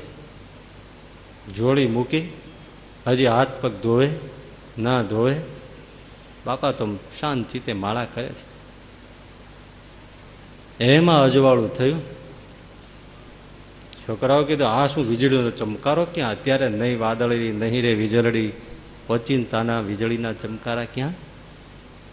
જ્યાં જુએ ત્યાં તો સહજાનંદ સામે 3 છોગલાવાળા સાથે સંતો, પાર્ષદો, ભક્તો આવીને ઉભા રહ્યા ગુરુદેવની પાસે. ગુરુદેવને દર્શન થયા, ગુરુદેવના હાથ ધોડ્યા. અરે મહારાજ, તમે મને ભલો દર્શન દીધો મહારાજ. પણ મહારાજે એમના પરિવારના છોકરાને ભાઈઓની સામે જોઈને કીધું, ભાઈ, જેને તમે ન સાચો ને એને હું સાચું. હે, મારું ભજન કર્યું છે ભાઈ, એની પીડા હું કેમ જોઉં? ચાલો, તમારે તો વહાવવા છે ને, એની પહેલા હું એને જ મારા ધામમાં લઈ જાઉં છું. લાવો, હાલો ગુરુદીન, ચાલો મારા ધામમાં. જય સ્વામિનારાયણ કહીને ગુરુદીને દેહ મૂકી દીધો અને સહજાનંદ સ્વામી લઈ ચાલે. એટલે સંસાર સ્વાર્થી છે પણ ભગવાન સ્વાર્થી નથી. આપે વ્યાજ સહિત ગિરધારી, કોઈનો ન રાખે ભાર મુરારે. કઈ કઈને શંકરાચાર્યને પણ એ જ કેવું છે, આપણા સત્સંગમાં પણ એ જ કેવું છે. શું કે સંસારથી પ્રીત તોડીને ભગવાનમાં કરો. ભજ ગોવિંદમ ભજ ગોવિંદમ ગોવિંદમ ભજ. બાકી સંસાર કેવો છે કે જ્યાં સુધી કામના હો, કમાણી કરતા હો ત્યાં સુધી સાચવે છે. પછી વૃદ્ધ શરીર થાય ત્યારે કોઈ ભાવ પૂછતું નથી. માટે ગોવિંદનું ભજન કરી લો અને એની સાથે સંબંધ રાખી લો, એ કામ આવશે. હવે પછીના જે છે ને 2 શ્લોકનો એક સરખા ભાવ જેવો છે, એટલે એ એક સાથે જ સમજવાના છે. કા તે કાંતા કસ્તે પુત્ર, સંસારોયમ અતિ વિચિત્ર, કસ્ય ત્વમ કહ કુત આયા કુત આયાત, તત્વમ ચિંતય તદિહ ભ્રાત, કસ્ત્વમ કોહમ કુત આયાત, કામે જનની કો મેતાત, ઇતિ પરિભાવય સર્વમસારમ વિશ્વમ ત્યક્ત્વા સ્વપ્ન વિચારમ ભજ ગોવિંદમ ભજ ગોવિંદમ. બહુ સરસ છે. શંકરાચાર્યજી કેટલી મહેનત લઈને એક પછી એક વસ્તુઓ સમજાવે છે. તમે વિચાર તો કરો, આપણને કદાચ સમજવામાં સાંભળવામાં લાંબુ લાગે છે, આ વસ્તુઓનો અંત જ આવતો નથી.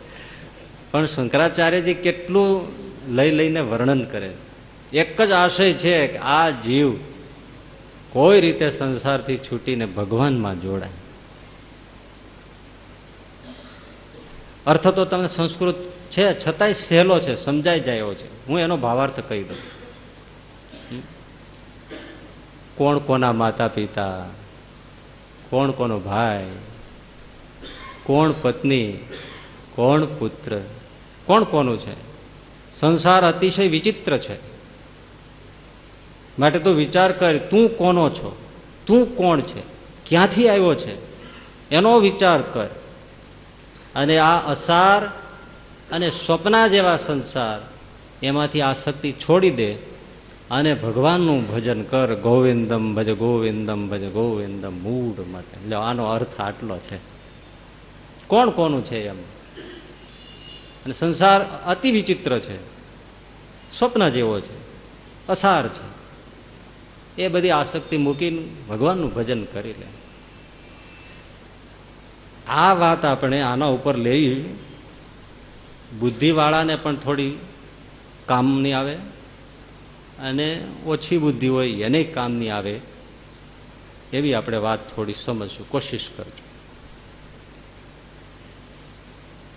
તમે ગ્રહસ્થ છો, તમારા માતા પિતા, પરિવાર, દીકરા દીકરી, પત્ની બધું છે કે નહીં? છે કે નહીં? હવે એક બાજુ તમારે પત્ની, પરિવાર, પુત્ર બધું છે, અને બીજી બાજુ એમ કેવું કોણ કોની પત્ની, કોણ કોનો દીકરો, કોણ કોના માતા, કોણ કોનો પરિવાર. એ કઈ ઠીક લાગે? સાચું કહેજો. એક બાજુ છે જ તમારે બધું, અને પાછું એ બધાનો આગળ હમણાં જ આપણે કીધું કે આ બધાનો વ્યવહાર સાચવવાનો, સેવા કરવાની, હેત રાખવાનું, સંબંધ રાખવાનો, એમ પ્રતિપાદન કરીએ છીએ. અને પાછા એમ કહેવા આવે છે કે આમાં કોણ કોનો મા બાપ ને કોણ કોની પત્ની, તું વિચાર તો કર, કોણ દીકરો ને કોણ પત્ની, કોણ બાપ ને કોણ મા. એટલે જે બુદ્ધિવાળા છે અથવા તો જેને નથી સમજાતું, ભલે બુદ્ધિવાળા હશે, એને આવી બધી વાતો બહુ વિચિત્ર લાગે છે અથવા તો ઠીક નથી લાગતી, ગળે નથી ઉતરતી. બહુ ભણી ગયા હોય ને અને સામાજિક ચિંતન કરી રાખતા હોય તો આ બધે શાસ્ત્રમાં આ સાધુ સંતો આવું કઈ કઈને સંસારને તોડી નાખે છે. બાકી છે જ ને આમાં કોણ કોનું નથી એટલે શું, આ પત્ની છે, આ બાળકો છે, આ ભાઈઓ છે, આ બધું છે જ. એક બાજુ છે, બીજી બાજુ કેવું કોણ કોનું છે. અને શાસ્ત્ર જ પાછા પત્નીના ધર્મો, પતિના ધર્મ, માતા પિતા પુત્રના ધર્મોનું પ્રતિપાદન શાસ્ત્રો જ કરે છે. વિચારો, એ જ શાસ્ત્રો એમ પાછા કે છે ભાઈ કોણ કોની માન, કોણ કોનો બાપ, કોણ કોની દીકરો, કોણ કોની પત્ની. લાગે ને વિચિત્ર. એક બાજુ શાસ્ત્ર આમ કે છે આ માતા પિતાના પુત્રના ધર્મો, પત્નીના ધર્મો, પતિના ધર્મો, આ બધું. બીજી બાજુ પાછા એમ કે છે કે આ કોણ કોનું છે ભાઈ, કાંઈ કોઈનું નથી, ભગવાનનું ભજન કર. વાત વિચિત્ર લાગે, થોડુંક સમજવાની કોશિશ કરવી. એટલી ગહન અને આમ ઓલી વાત છે, સમજાઈ જાય ને તો વાત આપણને રંગી દે એવી. તમે સાંભળો, તમને સમાચાર મળ્યા કે કોઈ માણસનું મૃત્યુ થયું છે, કોઈનું મરણ થયું છે, અને તમે કહો ફલાણા ભાઈ મરી ગયા. એમાં શું મરી ગયું? શરીર તો સામે પડ્યું છે, હાથ છે, પગ છે, આંખ છે, કાન છે, નાક છે, બધું સામે જ છે. તો શું મરી ગયું કે તમે એનાથી એમ કહો છો કે મરી ગયો માણસ? કયો શું મરી ગયું? કયો તો ખરા, સમજાય. હે, જીવ ચાલ્યો ગયો. શું ચાલ્યું ગયું? એટલે તમે કહો છો મરી ગયું. શરીર તો સામે છે ને, પણ મરી ગયો એટલે કહેવાય છે કે એમાંથી જીવ, તમે કહો છો ને, બધાય કહે છે ને, શાસ્ત્ર કહે છે ને, તમે કહો છો ને, સામે શરીર પડ્યું છે, જીવ નીકળી ગયો છે, એટલે તમે કહો છો કે એ, એટલે કહો છો કે એ. આટલું સમજાઈ જાય તો દીવા થઈ જાય. આટલું જ સમજાઈ જાય ને દીવા થઈ જાય. દીવા અંદર શરીર પડ્યું છે. હજી બહુ મજાની વાત છે, મને કહેતા કહેતા કાંઈક થાય છે, પણ તમને ઓલી નથી સમજાતી ને એટલે તમને આમ નથી થતું. ગોઠણિયા વાળી જાવ એવી વાત છે. શરીર પડ્યું છે, મરી શું ગયું? જીવ વયો ગયો. એટલે એનો અર્થ શું છે મહેરબાન? કે શરીર અને જીવ બે જુદા છે. સ્પષ્ટ સામે થાય છે કે શરીર અને આત્મા બે જુદા છે. આટલું સમજાઈ જાય, કામ થઈ જાય કે શરીર એ હું નથી. આમાં બેમાંથી હું કોણ છે? જીવ ગયો એ. આપણે આ બેમાંથી કોણ? શરીર છો આપણે, ગયા એ છે ને આપણે. એ જો આપણને સમજાય છે કે આ શરીરની અંદર હું સૂક્ષ્મ સ્વરૂપ જેવો જીવ બિરાજું છું, એ હું છું, આ હું નથી. આટલી વાત સમજાય છે, મેદાન મારી જાય અધ્યાત્મમાં ઓલા. અને આ મરણ આપણને સમજાવે છે, એક ને બે જેવી વાત બતાવે છે. જેને હું કરતો તે સામે પીડ્યો છે, એ હું છે જ નહીં. સામે પ્રત્યક્ષ દેખાય છે કે અંદર જે ચૈતન્ય પુરુષ જે હતો, જેને હું કાર બોલતો હતો, એ હું છું, એ ચાલ્યો ગયો. અને એ ચાલ્યો ગયો એ બીજે જવાનો છે. જોજો, એ ગાય ભેંસ કે ચાલો કોઈ પશુના દેહમાં ગયો, ત્યાં થોડુંક રોકાશે, પછી તરત એ છોડી દેશે, પછી ત્યાંથી આગળ વયો જશે. ત્યાં વળી માનો કે કોઈ બીજી રીતે બીજા પશુમાં ગયો, કૂતરો થયો, ચાલો થોડું રોકાયો 10-12 વર્ષ, પાછું છોડી દેશે, આગળ વયો ગયો. મકાન તમે ભાડુઆત છો અને જેમ બદલો, એક મકાનમાંથી બીજા મકાનમાં, બીજા મકાનમાંથી 10 વર્ષમાં તમે 10 મકાન બદલી નાખ્યા હોય. મકાન તમે છો કે અંદર તમે વસો છો એ છો? તમે એનાય જ છો, મતલબ આપણે એનાય છીએ, મકાન બદલીએ છીએ. એમ શરીર જીવ શરીર બદલે છે, પોતે જુદો છે સાહેબ. એટલે શરીરની દ્રષ્ટિએ જ્યારે જુએ ત્યારે માતા પિતા પત્ની પુત્ર બધાય છે. શાસ્ત્ર જ્યારે કહે ત્યારે બધાય છે. સમાજ જ્યારે કહે તો દેહની દ્રષ્ટિએથી બધા છે. આપણે દેહની દ્રષ્ટિએ જોઈએ ત્યારે બધાય છે, માતા પિતા પત્ની પુત્ર. કોની? દેહની દ્રષ્ટિએ. આત્માની દ્રષ્ટિએ નથી માતા, નથી પિતા, નથી પુત્ર, નથી પત્ની, કોઈ જ નથી. આટલું સમજાય તો આગલી વાત શંકરાચાર્યની અને શાસ્ત્રની સમજાય જાય. કોણ કોનો બાપ, કોણ કોની માં, કોણ કોની પત્ની, કોણ કોનો પુત્ર. દેહની દ્રષ્ટિએ છે, આત્માની દ્રષ્ટિએ નથી. અને આત્માનો તો એક જ પરમપિતા, માં કહો, બાપ કહો, ભાઈ કહો, સખા કહો, પરિવાર કહો, જે કહો તે પરાત્પર પુરુષોત્તમ નારાયણ એ એના છે. હવે જો એને સમજાય જાય, મજાની વાત, કાન ખોલ કે સુનના.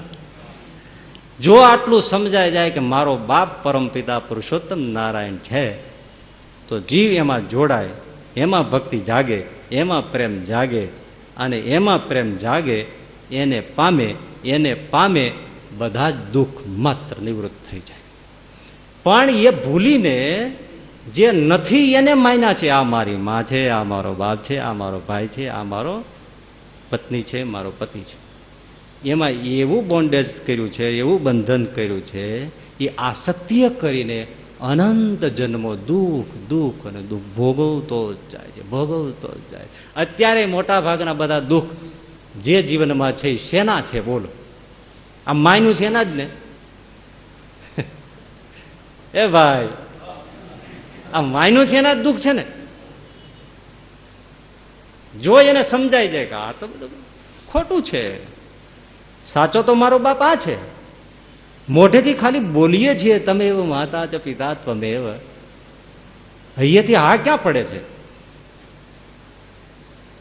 એ સમજાય જાય તો કામ થઈ જાય. પણ મજાની વાત સાંભળજો, આ થયું છે શું? તમને ઘણી વાર છાપામાં વાંચ્યું છે અથવા ક્યાંક સાંભળ્યું છે કે ક્યારેક કોઈક નાનો છોકરો હોય, એને કોઈ સાધુ બાવા એને પ્રસાદીને બાને એને કંઈક ખવડાવી દે, અને એ ખવડાવી દે એટલે પછી ઓલો છોકરો એટલે બાવાની પાછળ પાછળ જ જાય અને બાવાને જ ભાળે. ખબર છે ને આ તમને? આ જાદુ ટોણા આવે એવું શું દિલીપભાઈ બોલ્યા નહીં? એ જાદુ ટોણા કરે ત્યારે પેલા સાધુને પેલા બાવાને જ ઓલો છોકરો ભાળે, કારણ કે એને એના ઉપર જાદુ ટોણો કર્યો છે, એને કંઈક ખવડાવી દીધું છે. એટલે હવે એ સાધુને એ બાવાને જ ભાળે છે અને એની પાછળ પાછળ જ દોડે છે. ઓલો જંગલમાં જાય તો જંગલમાં, નહીં તો છે કરોડાધિપતિ બાપનો દીકરો છે, ઘરે જાહો જલાલી છે, હીરા જડેલા ઝુલાવો છે, ચાકરીના કરનારા 10-10 સેવકો છે, એવો છોકરો સુખી છે. પણ છોકરો એ ભૂલી ગયો અને ભાળે છે ઓલા બાવાને. લંગોટી બાવા ગાય જંગલોમાં એવું ઘાસપાતનું ઝૂંપડું, ત્યાં જઈને રહે છે, એઠું જેઠું ભિક્ષામાં મળે એ ખાય છે, સાધુ બાબાની ચાકરી કરે છે, જંગલમાં રહે છે, ભિખારી થઈને વસે છે. કારણ શું? જાદુ ટોણો થયો છે. એટલે એ જ ભાળે છે, આ જ મારું ઝૂંપડું અને આ સાધુ, આ બાવો, એ જ મારું સર્વસ્વ. પણ એમાં એને જો કોઈ મળી જાય અને એની જાદુની અસર કાઢી નાખે, એ જ સમયે ખબર પડે, ઓહો હું તો કોણ. એ જ ક્ષણે જંગલની પકડમાંથી ભાગી છૂટે મુઠ્ઠીઓ વાળીને અને બાપને ઘેરે. એમ આપણને આ માયાએ આપણને કંઈક ખવડાવી દીધું છે. આ માયાએ, મહામાયાએ મને તમને પ્રસાદીને બાને કંઈક ને બાને એને કંઈક જાદુ ટોણો ખવડાવી દીધો. એટલે હવે માયાને જ ભાળીએ છે, એની પાછળ પાછળ જ જાય છે, ઘરવાળાની પાછળ પાછળ જ જાય છે, છોકરાઓની પાછળ પાછળ જ જાય છે, પરિવારની પાછળ પાછળ જ જાય છે, રૂપિયાની પાછળ પાછળ જ જાય છે, 8-10ની ઓયડી છે નાની એની પાછળ પાછળ જાય છે, નહીં તો છઈએ તો રાજા ધીરાજ અક્ષરાધિપતિ અનંત કોટી બ્રહ્માંડના રાજ રાજેશ્વર એવા પુરુષોત્તમના બાપના દીકરા છે, રાજકુંવર છે, રાજા ધીરાજ છે, અમૃતસ્ય પુત્ર આવે એવા મહાઅમૃતના સાગર એવા બાપના આપણે સંતાન છે. પણ માએ કંઈક ખવડાવી દીધું અને એ બધું ભૂલાઈ ગયું. પણ એમાં જો કોઈ સાચો સાધુ મળી જાય અને પેલો જાદુ ટોણો કાઢી નાખે અને એને ખબર પડે કે હું કોનો છું, તો આ પુરુષોત્તમને પામી જાય. એટલે ભાઈ મારી સીધી સાદી વ્યાખ્યા, સત્સંગ એટલે શું? આ માયાનો જાદુ ટોણો ઉતારવાની પ્રક્રિયા, એનું નામ સત્સંગ.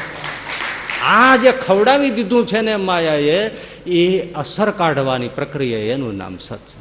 એટલે જ કે છે સંત સમાગમ કીજે હો નિષદીના સંત સમાગમ કી. રોજ સત્સંગ કરો, એમ નહીં નિશ દિન રાત દિન સત્સંગ કરો, સત્સંગ કરો, સત્સંગ કરો. એ શબ્દની જાળ છે, એ ભૂરકીમાં પેલી માયાની ભૂરકી નીકળી જાય અને જો ખબર પડી જાય કે હું કોનો છું, તો કામ થઈ જાય. એક મુમુક્ષુ મહાત્માની ઝૂંપડીએ જાય, ઝૂંપડી બંધ હતી, બહારથી એને ટકોરો માર્યો, આપનું નામ સાંભળીને આવ્યો છું, મહાત્માજીએ દરવાજો ખોલો અને આપને શરણે મને લ્યો. મહાત્માજી અંદરથી કીધું તું કોણ છો? બોલો બહારથી ઊભો ઉભો કે એ જાણવા તો આવ્યો છું. તું કોણ છો એમ પૂછ્યું એટલે પેલો મુમુક્ષુ કે બાપજી એ જાણવા તો તમારી પાસે આવ્યો છે. વારે વાહ, વેલકમ વેલકમ. આજ એવો ચેલો મળ્યો કે એક ને બે જેવો જવાબ આપ્યો કે એ જાણવા માટે આવ્યો છું. આપણને કોઈ સાધુ પાસે જઈને પૂછે તું કોણ છો? મનોજભાઈનો, ફલાણા ગામનો. હે, આપણને ક્યાં નીકળે જ છે? આ ભગવાનનો છે, કોનો છો કે એનો વિચાર કરવા માટે ક્યાં આપણને ક્યાં ખબર જ પડે છે. ક્યારેય ક્યાંય વિચાર્યું? ગુણાતીતાનંદ સ્વામી કહે છે કે 5 માનસી પૂજા કરી, એમ 6ઠી માનસી પૂજા રોજ કરવી અને વિચારવું કે હું કોણ છું. એ શંકરાચાર્યજી કહે છે કે વિચારો તું કોણ છો, તું કોનો છો, ક્યાંથી આવ્યો છો, એનો વિચાર જ નથી કરતા આપણે. સહેજે વિચાર નથી કરતા, બસ સતત વિચાર કરીએ છીએ કે હું મનોજભાઈની, હું કાંતિભાઈનો, હું ફલાણોનો, હું ફલાણો. એ છૂટતું જ નથી. એટલે ગુણાતીતાનંદ સ્વામી સીધા ગુજરાતી શબ્દોમાં એક જ મંત્ર આપ્યો, આપણે રટણ કરવું, હું ભગવાનનો છું પણ માયાનો નથી. શું એ ડોહાએ કઈ વાતો કરી છે? હું ભગવાનનો છું પણ હું માયાનો નથી. આનું નિત્ય અનુસંધાન રાખો તો આ સંસારમાં ભૂલા પડાય નહીં. એટલું એ રામકૃષ્ણ પરમહંસને તો માતાજી સાક્ષાત દર્શન દેતા, મા દીકરાને જેમ બેસીને વાતો કરતા. કાંઈ પૂછવું હોય તો પૂછે. તુલસીદાસજી પણ કાંઈ કોઈ પૂછે કે મહારાજ આમ છે, તો કે સાંજે કથા કરીશ ત્યારે રામજી આવશે તો હું પૂછી જોઈશ. આવી બધી સત્સંગની બલિહારી હોય છો આ બધી. આ તમને ખબર ના પડે મારા બાપલા, આ બધું જુદું છે બધું. હા, તો રામકૃષ્ણ પરમહંસને માતાજી આવે, બેસે, વાતો કરે. એમાં કલકત્તાનું ધનાઢ્ય એને થઈ ગયું કે પરમહંસજી પાસે માતાજી આવે છે, આપણે ઘેર માતાજી પધરામણી કરે, કામ થઈ જાય. માતાજી પધરામણી કરે, કોને ન ગમે ભાઈ? પરમહંસજી પાસે આવ્યા. પરમહંસજીને કીધું બાપજી, હા મારી એક વિનંતી છે. શું? બોલો. અનુભૂત વાણી જુદી હોય. બોલો. આપની પાસે માતાજી રોજ આવે ને, એના દીકરા પાસે ના આવે તો કોની પાસે આવે? હા, હું સંભાળું ન સંભાળું તોય આવે. સંભાળું તો આવે જ. દીકરો માકારો કરે ને માં દોડીને ના આવે, પણ ન માકારો કરે તોય માં દીકરાની સંભાળ રાખે જ. એને જનની કહેવાય. આવે તો બાપજી એટલી વિનંતી છે. શું? આ વખતે માં આવે ને તો એને એટલું કહેજો ને મારે ઘેર પધારે. જરૂર, એમાં શું, હું કહીશ માં. આ વખતે માં આવે એટલે હું કહીશ કે માં તમારે ત્યાં આવે. આવે ખાતરી એમ બસ. એટલે ઓલો સારું લ્યો, ઓલું ઊભો થવાનો થયો એટલે પરમહંસજી કીધું, અરે ભાઈ હું માતાજીને આવશે એટલે કહીશ અને માં જરૂર આવશે, પણ તું મને તારું એડ્રેસ તો આપ. એટલે પહેલાં તરત એનું એડ્રેસ આપ્યું. એટલે પરમહંસજી વાંચીને કે આ તો તારા ઘરનું એડ્રેસ છે. એટલે ઓલા તરત પોતાનું ઓફિસનું આપ્યું. કે આ એડ્રેસ, આ તો તારું ઓફિસનું છે. એટલે આ ન ચાલે. તો ઓલા ત્રીજું એડ્રેસ આપ્યું તો કે આ તો તારા ફાર્મ હાઉસનું એડ્રેસ છે, આ એડ્રેસ નહીં, તારું એડ્રેસ. અરે બાપજી મારું એડ્રેસ ક્યાં, આ 3 જ છે સ્થાન. બસ બેટા, તને જયારે તારા એડ્રેસની ખબર પડી જશે ત્યારે મારે માતાજીને કેવું નહીં પડે, એની મેળે માતાજી તારે ત્યાં આવી જશે. જા, તને તારી ખબર પડી જાય કે મારું એડ્રેસ શું છે. આપણને આટલા વખતે હજી ખબર પડી છે મારું એડ્રેસ શું છે. જે દિવસે ખબર પડી જાય આપણું રેસિડન્સ અહીંયા છે, અહીંયા આત્મા છે, એ હું છું, આ મારું ઠેકાણું છે, પરમધામ એ મારું ઘર છે, આ મારો બાપ છે, આ એડ્રેસની ખબર પડી જાય. ભગવાન ક્યાં ઘરે જ હોય ને, આપણે ઘરમાં બેઠા છીએ છતાંય ઘેરે નથી. બોલો લ્યો, આ લાખોપતિ માણસો હોય છે ને, ઘર હોય, બંગલા હોય, બધી વસ્તુ હોય, પણ એ નોકર ચાકર જ ટીવી ના અંતે બધું એ જ વાપરતા હોય, શેઠ તો ફરતા જ હોય. એના જેવું આપણે આ નોકર ચાકર ઇન્દ્રિયો અંતઃકરણ છે, નોકર ચાકર એ ચડી બેઠા ઘરમાં બધું એ જ વાપરે છે ને આપણે ફરી જ રાખીએ છીએ બહાર. ખબર જ ક્યાં છે એડ્રેસની. પણ જ્યારે ખબર પડી જાય હું કોણ છું, એટલે શંકરાચાર્યજી કહે છે કેવો શબ્દ વાપરો, ભાત ભ્રાત. એ ભાઈ, આપણે કોઈને આમ ભલાઈથી વાત કરતા હોય ત્યારે કે એ ભાઈ આટલું તો વિચારો ને. એમ શંકરાચાર્ય વિચારતો કર, તું કોણ છે, તું કોનો છો, તું ક્યાંથી આવ્યો છો. તત્વમ ચિંતય તદીહ ભ્રાત, આનો વિચાર કર અને ગોવિંદનું ભજન કર. પણ જો ઘણા આપણે સત્સંગમાં અમને કોક મળે કે આપણે તો પુરુષોત્તમ નારાયણની મૂર્તિનું અનુસંધાન રાખવાનું હોય સામે, એમાં વળી આત્માનું એવું બધું આપણે શું, આપણે ક્યાં એ માર્ગના છીએ કે આપણે આત્માનું વળી ચિંતન કરવાનું ના કરવાનું નહીં, એવું નથી. આપણે પણ આત્માનું અનુસંધાન કરવાનું છે. બ્રહ્માહમ કૃષ્ણ દાસોસ્મી, બ્રહ્મ એવો હું, આત્મા એવો ભગવાનનો હું દાસ છું. જો એમ ન માને અને દેહથી જુદો હું છું એવી સમજણ દ્રઢ ના કરી હોય તો જ્યારે આ શરીરમાં કે વ્યવહારમાં સુખ દુઃખ આવે ત્યારે એ દેહના અને પરિવારના અને વ્યવહારના સુખે સુખ અને દુઃખે દુઃખીઓ જીવ થઈ જાય. અને ભગવાનની પુરુષોત્તમની ઘણી વાતો કરતા હોય પણ પુરુષોત્તમમાં વૃત્તિ રહે નહીં, ભક્તિ તૂટી જાય. પણ જો નોખું માનીને ભજ્યા હોય તો ક્યારેય ભક્તિમાં ભંગ પડે નહીં. એટલે આ ખોટું થઈ જાય એક જ ક્ષણમાં. કોઈનું મૃત્યુ જોઈને ઘણાને મૃત્યુએ બોધ આપ્યો છે, ઘણાએ મૃત્યુને. રંગઅવધૂતજી મહારાજ હોય, રમણ મહર્ષિ હોય, એવા કેટલાય મૃત્યુને જોઈને બાળપણમાં એમથી આમાં વયો ગયું કોણ, આ અમારો સંબંધી તો સામે પીડ્યો છે, હવે હલતો નથી, ચલતો નથી, અને આ જે અમારી સાથે વર્તતા હતા એને તો લાકડામાં નાખી દીધા, અરે રે એને તો સળગાવીને ભસ્મ કરી નાખ્યા, તો આમાં અમારો હતો કહેવા તો ઈ કોણ, એ વિચારમાં ખોવાઈ ગયા અને બ્રહ્મજ્ઞાની થઈ.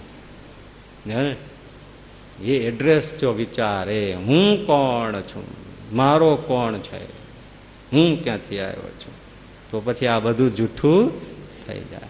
પણ ભાઈ વાત તરત પાછી એવી છે ને, તમને ખબર નહીં પડે, હું જે એક વાતમાં બીજી વાત વણું છું એની પાછળ ઘણા બૌદ્ધિકોના મનમાં જે ઘુમરડા લેતા હોય ને પ્રશ્નો, એ વીટાવું છું. એને અંદર આમ થતું હોય, આમ નહીં આમ, આમ નહીં આમ, એટલે એના જવાબો પ્રશ્નો હું ગૂંથીને વાત કરું છું. એટલે ઘણાને શું હોય કે આ સંસાર જૂઠો થઈ જાય, ચાલો ખબર પડી જાય માણસને હું છું, મારું આમાં કોઈ છે નહીં. વિચારજો, તમને જો અત્યારે જ્ઞાન થઈ જાય કે આ તો બધું ખોટું છે, આ પરિવાર ના બાળ્યું ભાઈ આમાં બધું ખોટું છે, કાંઈ નથી. એટલે ઘણાનું શું કેવું થાય કે આ ખોટું થઈ જાય તો પછી વ્યવહારમાં જીવવું કેમ, સંસારમાં નભાય કેમ, રસ શું આવે, અને પોતે કોણ પોતાની જવાબદારી નિભાવે, રિસ્પોન્સિબિલિટી ઢીલી ન પડી જાય, આમાં શું આવે, આપણું છે જ નહીં. ધ્યાન કોણ આપે? તમને આગળ ખોટું થઈ જાય શું તમે ધ્યાન દો વ્યવહારમાં? તમે ચિંતા કરો કે ભાઈ બધું આમ નથી, ઘરમાં બરાબર નથી, તેવું નથી, તમે ચિંતા કરો. તમે કહો ભાઈ આપણે બસ ચિંતા કરીએ, ભજન કેટલું થયું, વ્યવહારમાં ધ્યાન દો, રસ ના ઉડી જાય? રસ ઉડી જાય કે નહીં? પરિવારમાંથી, પત્નીમાંથી, બાળકોમાંથી, પછી તમને એનું કાંઈ રે નહીં, જીવે મરે, ભૂખ્યા તરસ્યા, કાંઈ આ તો બધું ખોટું છે. પ્રશ્ન વ્યાજબી લાગે કે મળો આ તો બધું તો રસવિહીન થઈ જાય, જવાબદારી એ ઉડી જાય. અત્યારે તમે જે રીતે ચોંટ્યા હોય એનું વર્ણન થાય કેવું, એમ એના માટે તમારું કેટલું સમર્પણ છે, વાહ! અદભુત. અને કેટલી તપશ્ચર્યા, ધોમ તડકા પડતા હોય, ખાવાનું ભૂલાઈ જતો હોય, ટિફિન હારે લઈ ગયા હોય તો 5 વાગ્યા સુધી, એમાં જો કૂતરું ખાઈ ગયું હોય તો એમ થાય કે હું ક્યારે જમી લીધું ખબર ના પડી. આટલા ભાન ભૂલીને કામ કરનારા સંસારમાં માણસો હોય છે. આટલું જ તપ, ત્યાગ, સમર્પણ, ભક્તિ, ઉપાસના છે. સાકાર ઉપાસના પાછી, નિર્ગુણ નહીં. પણ એમ થાય કે આ ખોટું છે તો કોણ સાચવે? ઘરે તો આવીને તમને શું ઉતાવળ રહી? બરાબર છે ને? વ્યાજબી પ્રશ્ન હોવા છતાં પ્રશ્ન ગેરવ્યાજબી છે. હા, આવું ના થાય, ના થાય, ના થાય. જો આનું શું કરવું? આવું ના થાય. તમને કહું, નાટક ભજવાતું હોય, નાટકમાં કોઈ બાપ થયો છે, કોઈ દીકરો થયો છે, કોઈ દીકરી થઈ છે, કોઈ પત્ની થયો છે, કોઈ પતિ થયો છે, કોઈ નોકર થયો છે, કોઈ ચાકર થયો છે, આ બધા થયા છે ને, આવડે બાવળેથી જ આવ્યા છે ને. એ બધા ભજવે છે અને સ્ટેજ ઉપર ખબર છે ને કે આ મારી પત્ની નથી, પત્નીને ખબર છે ને આ મારો ધણી નથી, અને છતાંય એમાં કોઈને દુઃખ થાય તો દુઃખી થાય છે કે નહીં? અદ્દલ દુઃખી થાય છે ને. વાસ્તવિક જોનારે ઘુમરીમાં નાખી દે છે ને. અને એટલું વાસ્તવિક ભજવે કે આખો ઓડિયન્સ ચોધાર આંસુએ રડે. નાટક ભજવાતું હતું અને એક ગુંડો એક સ્ત્રીની પજવણી કરતો હતો. કલકત્તાના ઈશ્વરચંદ્ર વિદ્યાસાગર, વિદ્યા વારિધી કહેવાય એવો પુરુષ, એ નાટક જોતા હતા ને ઓલી સ્ત્રીને પેલી પજવતો હતો ગુંડો. કેટલું અદલ ભજ્યું છે. ઈશ્વરચંદ્ર વિદ્યાસાગર ભૂલી ગયા કે આ નાટક છે, પગમાંથી જોડો કાઢીને જવા દીધો. ઓલા ગુંડાને સ્ટેજ ઉપર આ છાતીમાં ગળફલિયા ખાઈ ગયો 3. નાટકમાં નાટક થઈ ગયું. કેવું ભજવું છે. પણ એ કલાકાર હતો ને સાચો, એ જોડો આખી જિંદગી સાચવો કે મને ઘણા એવોર્ડ મળ્યા પણ આના જેવો એક કોઈ નહીં, આના જેવો એકેય નહીં. ઈશ્વરચંદ્ર વિદ્યાસાગર જેવો પુરુષ ભૂલી ગયો કે આ એક સ્ટેજ ઉપર નાટક ભજવાય છે, એ મારી અદાકારી કેવી હશે. વાસ્તવિક કેટલું ભજવું, જેનું કોઈ સગું નહોતું, અને છતાં કેવું ભજવું. એક પૈસાને ખાતર માણસ જૂઠું નાટક અદલ વાસ્તવિક ભજવી જાણે તો ભગવાનને ખાતર જેને આ સંસારમાં નભવું છે એ ન ભજવી જાણે, અસલ ભજવી જાણે, અસલ અદલ. પૈસાને ખાતર જો આટલું જૂઠું હોય ને વાસ્તવિક ભજવી બતાવતો હોય કે આખી દુનિયાને રસધાર વહાવી દે, ભૂલાવી દે દેશકાળના ભાન, તો જેને ભગવાનને લગ્ની લાગી છે, ભગવાનને ખાતર સંસારને વાસ્તવિક નભાવી ના જાણે. હે, શું વાત કરો છો? શાસ્ત્રની પ્રભુની આજ્ઞા છે કે સંસારમાં છો તો જેટલા સંબંધો છે કર્તવ્ય તારે પૂરા કરવાના છે. જો સંસારમાં રહે, પતિ પત્ની પરિવાર બધા છે અને એના કર્તવ્યોને નથી બજાવતો તો એ પણ મૂર્ખ છે. અને સાચું માનીને ચોટે અને ભગવાનને ભૂલી જાય તો એ મહામૂર્ખ છે. કેટલું સરસ છે. ભૂલવાનું પણ નથી ભગવાન. અને કદાચ તમે જ્ઞાની થઈ ગયા, ભક્ત થઈ ગયા તો પાછો કર્તવ્ય પણ છોડવાના નથી. તમને ભલે લાગે કે અમારો બાપ નથી, મા નથી, પત્ની નથી, બાળકો નથી, નહીં, તો અદલ એને એટલો જ પ્રેમ આપો, એટલો જ રસથી સાચવો, જેને જન્મ જન્મના સાથી છે. પણ અંદરથી પૂરી જ નાટકની જેમ ખબર છે મારું કોઈ નથી, મારું કોઈ નથી. અદલ ભજવવાનું છે. ભજવી જ જવાય, ભજવી શકાય, કેમ ન ભજવી શકાય? એક ડોક્ટરનો દર્દી સાથે કોઈ નાતો નથી, છતાં લાગણીથી કેવી સેવા કરે છે. હે, જાણે પોતાનો સ્વજન હોય એમ સાચો ડોક્ટર સેવા કરે છે. અને મૃત્યુ થઈ જાય તો કદાચ સહેજ શોક પણ આવે, શોક આવે, બીજી મિનિટે સ્વસ્થ થઈ જાય. અંદરથી સમજે છે મારો નથી, અને છતાંય રસથી સેવા કરે છે. એનો દીકરો બાપ હોય તો જ સેવા કરે એવું છે? કેટલી સેવા કરે, અદલ કરે છે કે નહીં તમે કયો? એક પોતાના સગા બાપની સેવા કરતો હોય, દીકરાની સેવા કરતો હોય, એટલી તજવીજ કરતો હોય ને ડોક્ટર. જાણે છે કે અમારો નથી. એક પૈસાને માટે જો આટલું કરે છે એ માણસ, તો ભગવાનને માટે કેમ ના કરે? પણ તરત તમને પ્રશ્ન થશે કે સ્વામીજી આ તો અતિશય અઘરી વસ્તુ છે, આ કાંઈક કલાકારીગીરી રજૂ કરવી, એક બાજુ ખોટું અને બીજી બાજુ સાચું હોય, એવી જ રીતને પત્ની વડકા ભરતી હોય તો હશે હશે આપણા છે ને એ કેમ મનાય? એ બાળકો આ બધું હાવ ખોટું, અને પાછું કેમ એની સાથે આટલું થાય, બહુ અઘરું છે. અઘરું છે ને, હા તો એમ કરો, સાધુ થઈ જાઓ. સાવ સહેલું, લેવા જ દેવા જ નહીં કાંઈ. એ ભાઈ તો સાધુ થઈ જાઓ. અઘરું લાગે છે ને કે આ બે બાજુ તો ડાકલી ન વાગી શકે, એક બાજુ ખોટું ને એક બાજુ આમ સાચું માનીને એને રાખવાનું, તો અઘરી વસ્તુ છે. આવું અમને અદાકીરી નથી આવડતી, અઘરું પડે છે તો સાધુ થઈ જાઓ. હાવ સહેલું, કાંઈ નભાવવાનું નહીં. લ્યો તો કે એ અઘરું લાગે તો ક્યાં જવું? તો પછી તમારે જો સંસારમાં રહેવું જ છે તો આ કરવું જ પડે. અને અઘરું જરાય નથી. અઘરું કોને છે નાટક ભજવવું? જે કલાકાર કાચો છે એને વાસ્તવિકતા લાવવી કઠણ છે. સ્ટેજના પ્રોગ્રામમાં જે કાચો કલાકાર છે એને વાસ્તવિકતા લાવવી કઠણ છે. એ એવું નહીં ભજવી જાણે, એ વાતમાં ભૂલ પડી જશે, રસ નહીં લાવી શકે, ખબર પડી જશે કે આ ડ્રામા કરે છે. અસલ કલાકાર, સાચો કલાકાર ભજવશે ત્યારે તમને ભૂલાવી દેશે. ના, એને એમ જ લાગે કે એની પત્નીનું જ અપહરણ થયું છે, એના પુત્રનું જ અવસાન થયું છે. સાચા કલાકારને જરાય અઘરું પડતું નથી, કાચા કલાકારને અઘરું જરૂર પડે છે. એમ સાચો જ્ઞાની, સાચા ભક્તને જરાય સંસારમાં આવી રીતે રહેવું કઠણ પડતું નથી. પણ કાચા ભક્ત છે એને જરૂર કઠણ પડે છે, એને પડે. સાચાને કોઈને નહીં. તમે જુઓ, મહાત્મા વિદુર, સુદામા, મહારાજા જનક, નામદેવ, એકનાથ, જલારામ બાપા, નરસિંહ મહેતા, બધા પરણેલા અને બધાએ સંસારમાં રસ લીધો છે. વિચારો, એને ક્યાંય કઠણ ભીડ્યું છે? એકનાથજીને પણ પત્ની છે, પરિવાર છે, નામદેવને પણ પરિવાર છે, જનક મહારાજનું મોટું રાજ છે. એમાં ક્યાંય કોઈ દિવસ એને કોઈ ફરિયાદ શાસ્ત્રમાં નથી લીધી કે અમારા પતિ અમારે ધ્યાન નથી દીધું. એ નરસિંહ મહેતા આવો ફકીર માણસ છે, પણ છોકરાને પરણાવે છે, કુંવરબાઈના મામેરા કરે છે. તમે જુઓ, રસથી તિરસ્કાર ક્યાંય આવે છે? જલારામ બાપા એમની પત્ની સાથે છે, કેવા રસથી છે. મહાત્મા વિદુર જુઓ તમે, સુલભાદેવીના એમના પ્રસંગો જુઓ, કેવી મેળી. સુદામો બિચારો રાગ થઈ ગયો છે તો બાળકોને દુખે, પત્નીના દુખે દુખી છે, જે મળે વેચીને ખાય છે, કોઈ કંકાસ નથી.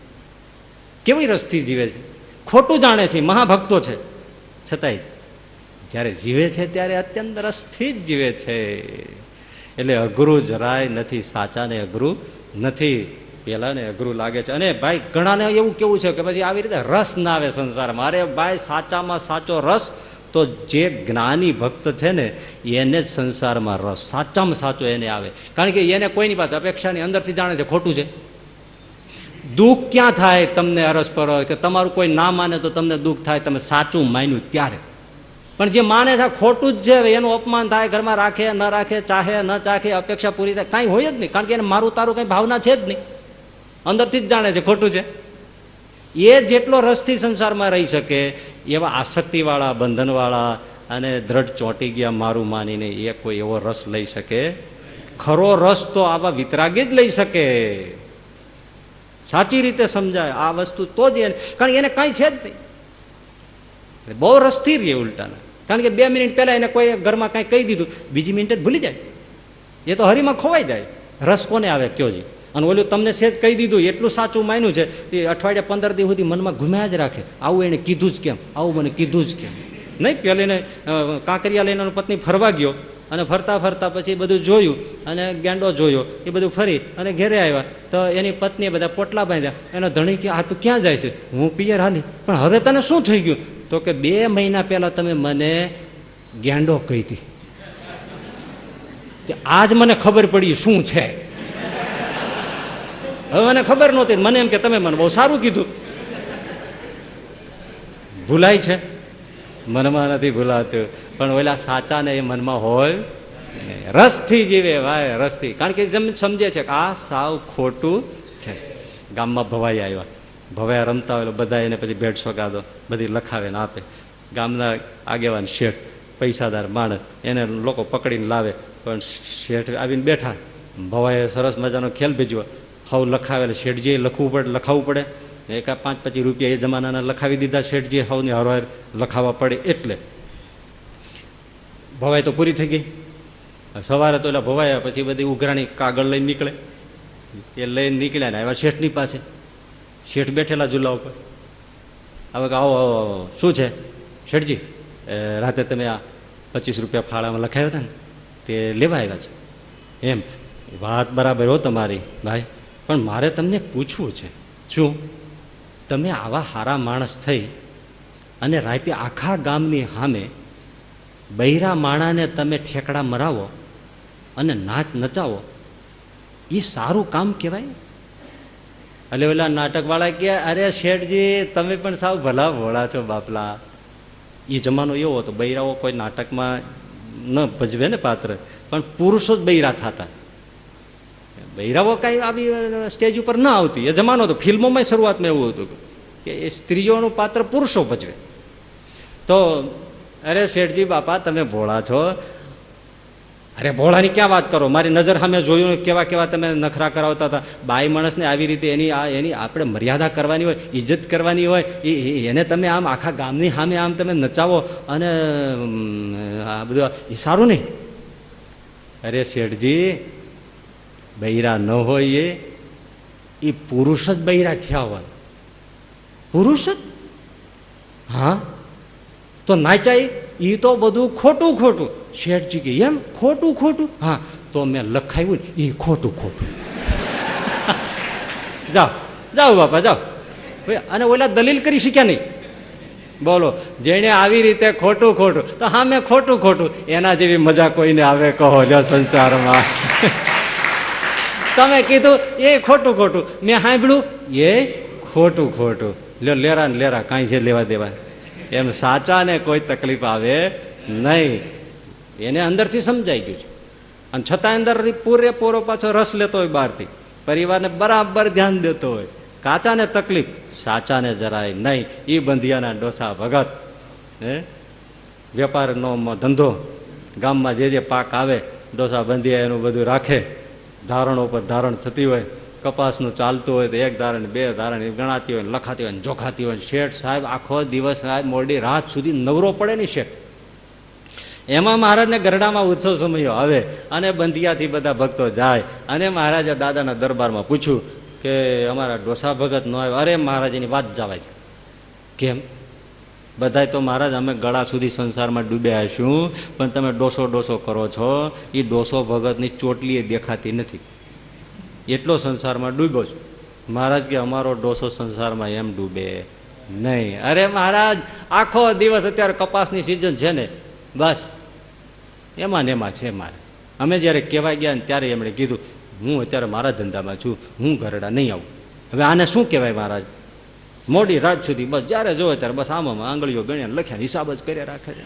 અમારો ડોસો સંસારમાં ડૂબે નહીં.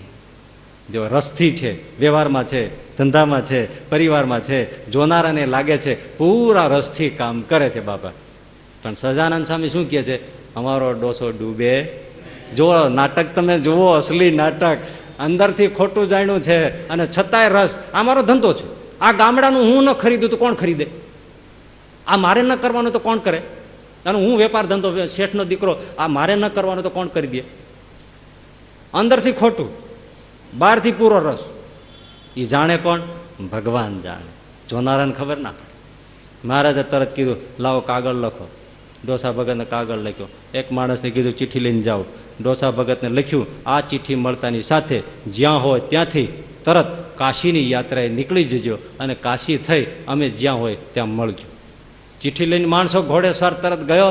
એ વખતે ખીલીએ ખમીસ શર્ટ લટકાવી ખેડૂતને ત્યાં એક બંડીભર અંદરનું અંડરવિયર એ પહેરી, નીચે ધોતીને ઉપર ઉઘાડું શરીર, ખાલી અંડરવિયર એ પહેરેલું સ્વેટર, અને આ કપાસનું જોખ ચાલે રૂનો. અને પેલા એ ચિઠ્ઠી આપી. જય સ્વામિનારાયણ. હવે પાર્ષદનો વેશ, ચિઠ્ઠી લીધી. ડોસા ભગત કે શું છે? મહારાજની ચિઠ્ઠી છે ગઢડાથી. એમ? લાવો લાવો. પગે લાગ્યા, માથે અડાડી, ખોલ્યું, વાંચ્યું, જ્યાં હોય ત્યાંથી કાશીની યાત્રાએ નીકળી જજો. એ ચિઠ્ઠીને માથે મૂકી ખમીસ પહેરવા પણ ડોસો ભગત રહ્યો નહીં. વિચાર કરો, એમ જ નીકળી ગયા. ન પગરખા પહેર્યા, ન ભલામણ કરી. સેંકડો રૂપિયાનો, હજારો રૂપિયાનો માલ, આવડો મોટો વેપાર. ઓલો પાર્ષદ જોઈ રહ્યો કે ડોસાભાઈ જાત્રાએ જાવ ભલે, પણ આ મારા બાપની ચિઠ્ઠી આવી ગઈ. ભાઈ વિચાર કરો, ધડકો ચૂકી જાય હો હૃદયનો. અત્યારે આમ કોઈ નીકળી ન શકે. અત્યારે તમે બધું ઠેકાણે કરીને આવ્યા હોય, બેઠા હોય, તોય તમને એમ કે આપણે અહીંથી તાત્કાલિક 15 દિવસ માટે ટૂરમાં જવાનું છે, તોય કે ઘરે તો જવું પડશે. એક પણ ના નીકળે કોઈ. એ કેવો નિર્લેપ હશે માણસ. નીકળી ગયા, કાશીએ વયા ગયા. ત્યાંથી ચાલીને જવાનું હતું, પ્લેનની ટિકિટ નહોતી કઢાવવાની, વાટ ખર્ચીનું પૂછ્યું નથી. ભિક્ષા માગીને ડોસો ભગત જીવતા જાય. નહીતર એમ ન થાય કે જે પૈસો આવ્યો થોડો લેતો જાઓ. કાંઈ નહીં. કેટલો નિર્લેપ! આમ વિચાર કરો તો ચક્કર ચડી જાય. અને રસ કેટલો હતો! હાલ્યા ગયા એમને હાલ્યા ગયા. વારે વાહ! છેક કાશીએ પહોંચ્યા, ત્યાંથી પાછા આવ્યા. એ જ વખતે પાછા મહારાજ ગરડામાં બિરાજે. ડોસા ભગત એના કપડા નહીં ધોવાના, નહીં મેં એવી ને એવી સ્થિતિ. આવીને મીંડા દંડવત કરો. મહારાજ સહજાનંદ પ્રભુ ઊભા થઈને બાથમાં ઘારીને દોડીને ભેટી પડ્યા. અરે ડોસા ડોસા, વાહ વાહ વાહ! કાશીએ જી આવ્યા? હા મારે જી આવ્યો, આપની આજ્ઞા પર આ ચિઠ્ઠી. એ જ પ્રમાણે કાશીએ જી આવ્યો. કેટલા મહિના નીકળી ગયા છે વિચાર કરો. મહારાજ કે ડોસા ગંગામાં નાયા, એ તમે ક્યાં લખ્યું હતું? વિચાર કરો તમે, એ તમે ચિઠ્ઠીમાં ક્યાં લખ્યું હતું? કાશીએ જી આવ્યો, કાશીનું ગોંદરું આવ્યું, પગ મારીને પાછો. આને ભક્તિ કહેવાય ભાઈ, આને ભક્તિ કહેવાય. આપણે તો મંદિરે જાય કે તીર્થમાં જાય ભેળું હટાણું કરતા આવીએ. દક્ષિણમાં જાય ને તો ધંધા 3 ટ્રક કાથી ખરીદતા આવે. ટિકિટના પૈસા નીકળી જાય, ભાઈ ટિકિટના નીકળે. ન્યાય વેપાર ચાલુ હોય, જ્યાં જઈને વેપાર કરતા આવે. અને આ કે છે ગંગામાં શું? ઘેર બેઠા ગંગા કાશ. મારે તો ઘેર જ સહજાનંદ સ્વામી છે, એ જ મારું સર્વસ્વ છે. જો કેવા નિર્લેપ છે! એટલે જ એને અંદરથી જણાઈ જાય. એને શંકરાચાર્યજી કહે છે, કોણ કોની પત્ની, કોણ કોનો પરિવાર. વિચાર કર, તું કોનો છો, તું કોણ છો, એ તત્વનો વિચાર કર અને ગોવિંદનું ભજન કર. બાકી આ સંસાર કેવો છે? 3 શબ્દો વાપર્યા છે. અતિશય વિચિત્ર છે, અસાર છે અને સ્વપ્ન જેવો આ સંસાર છે. એની આસક્તિ છોડીને શ્રી હરિનું અખંડ ભજન કરી લ્યો, એ જ મનુષ્ય જીવનનું ફળ છે. સહજાનંદ સ્વામી મહારાજ.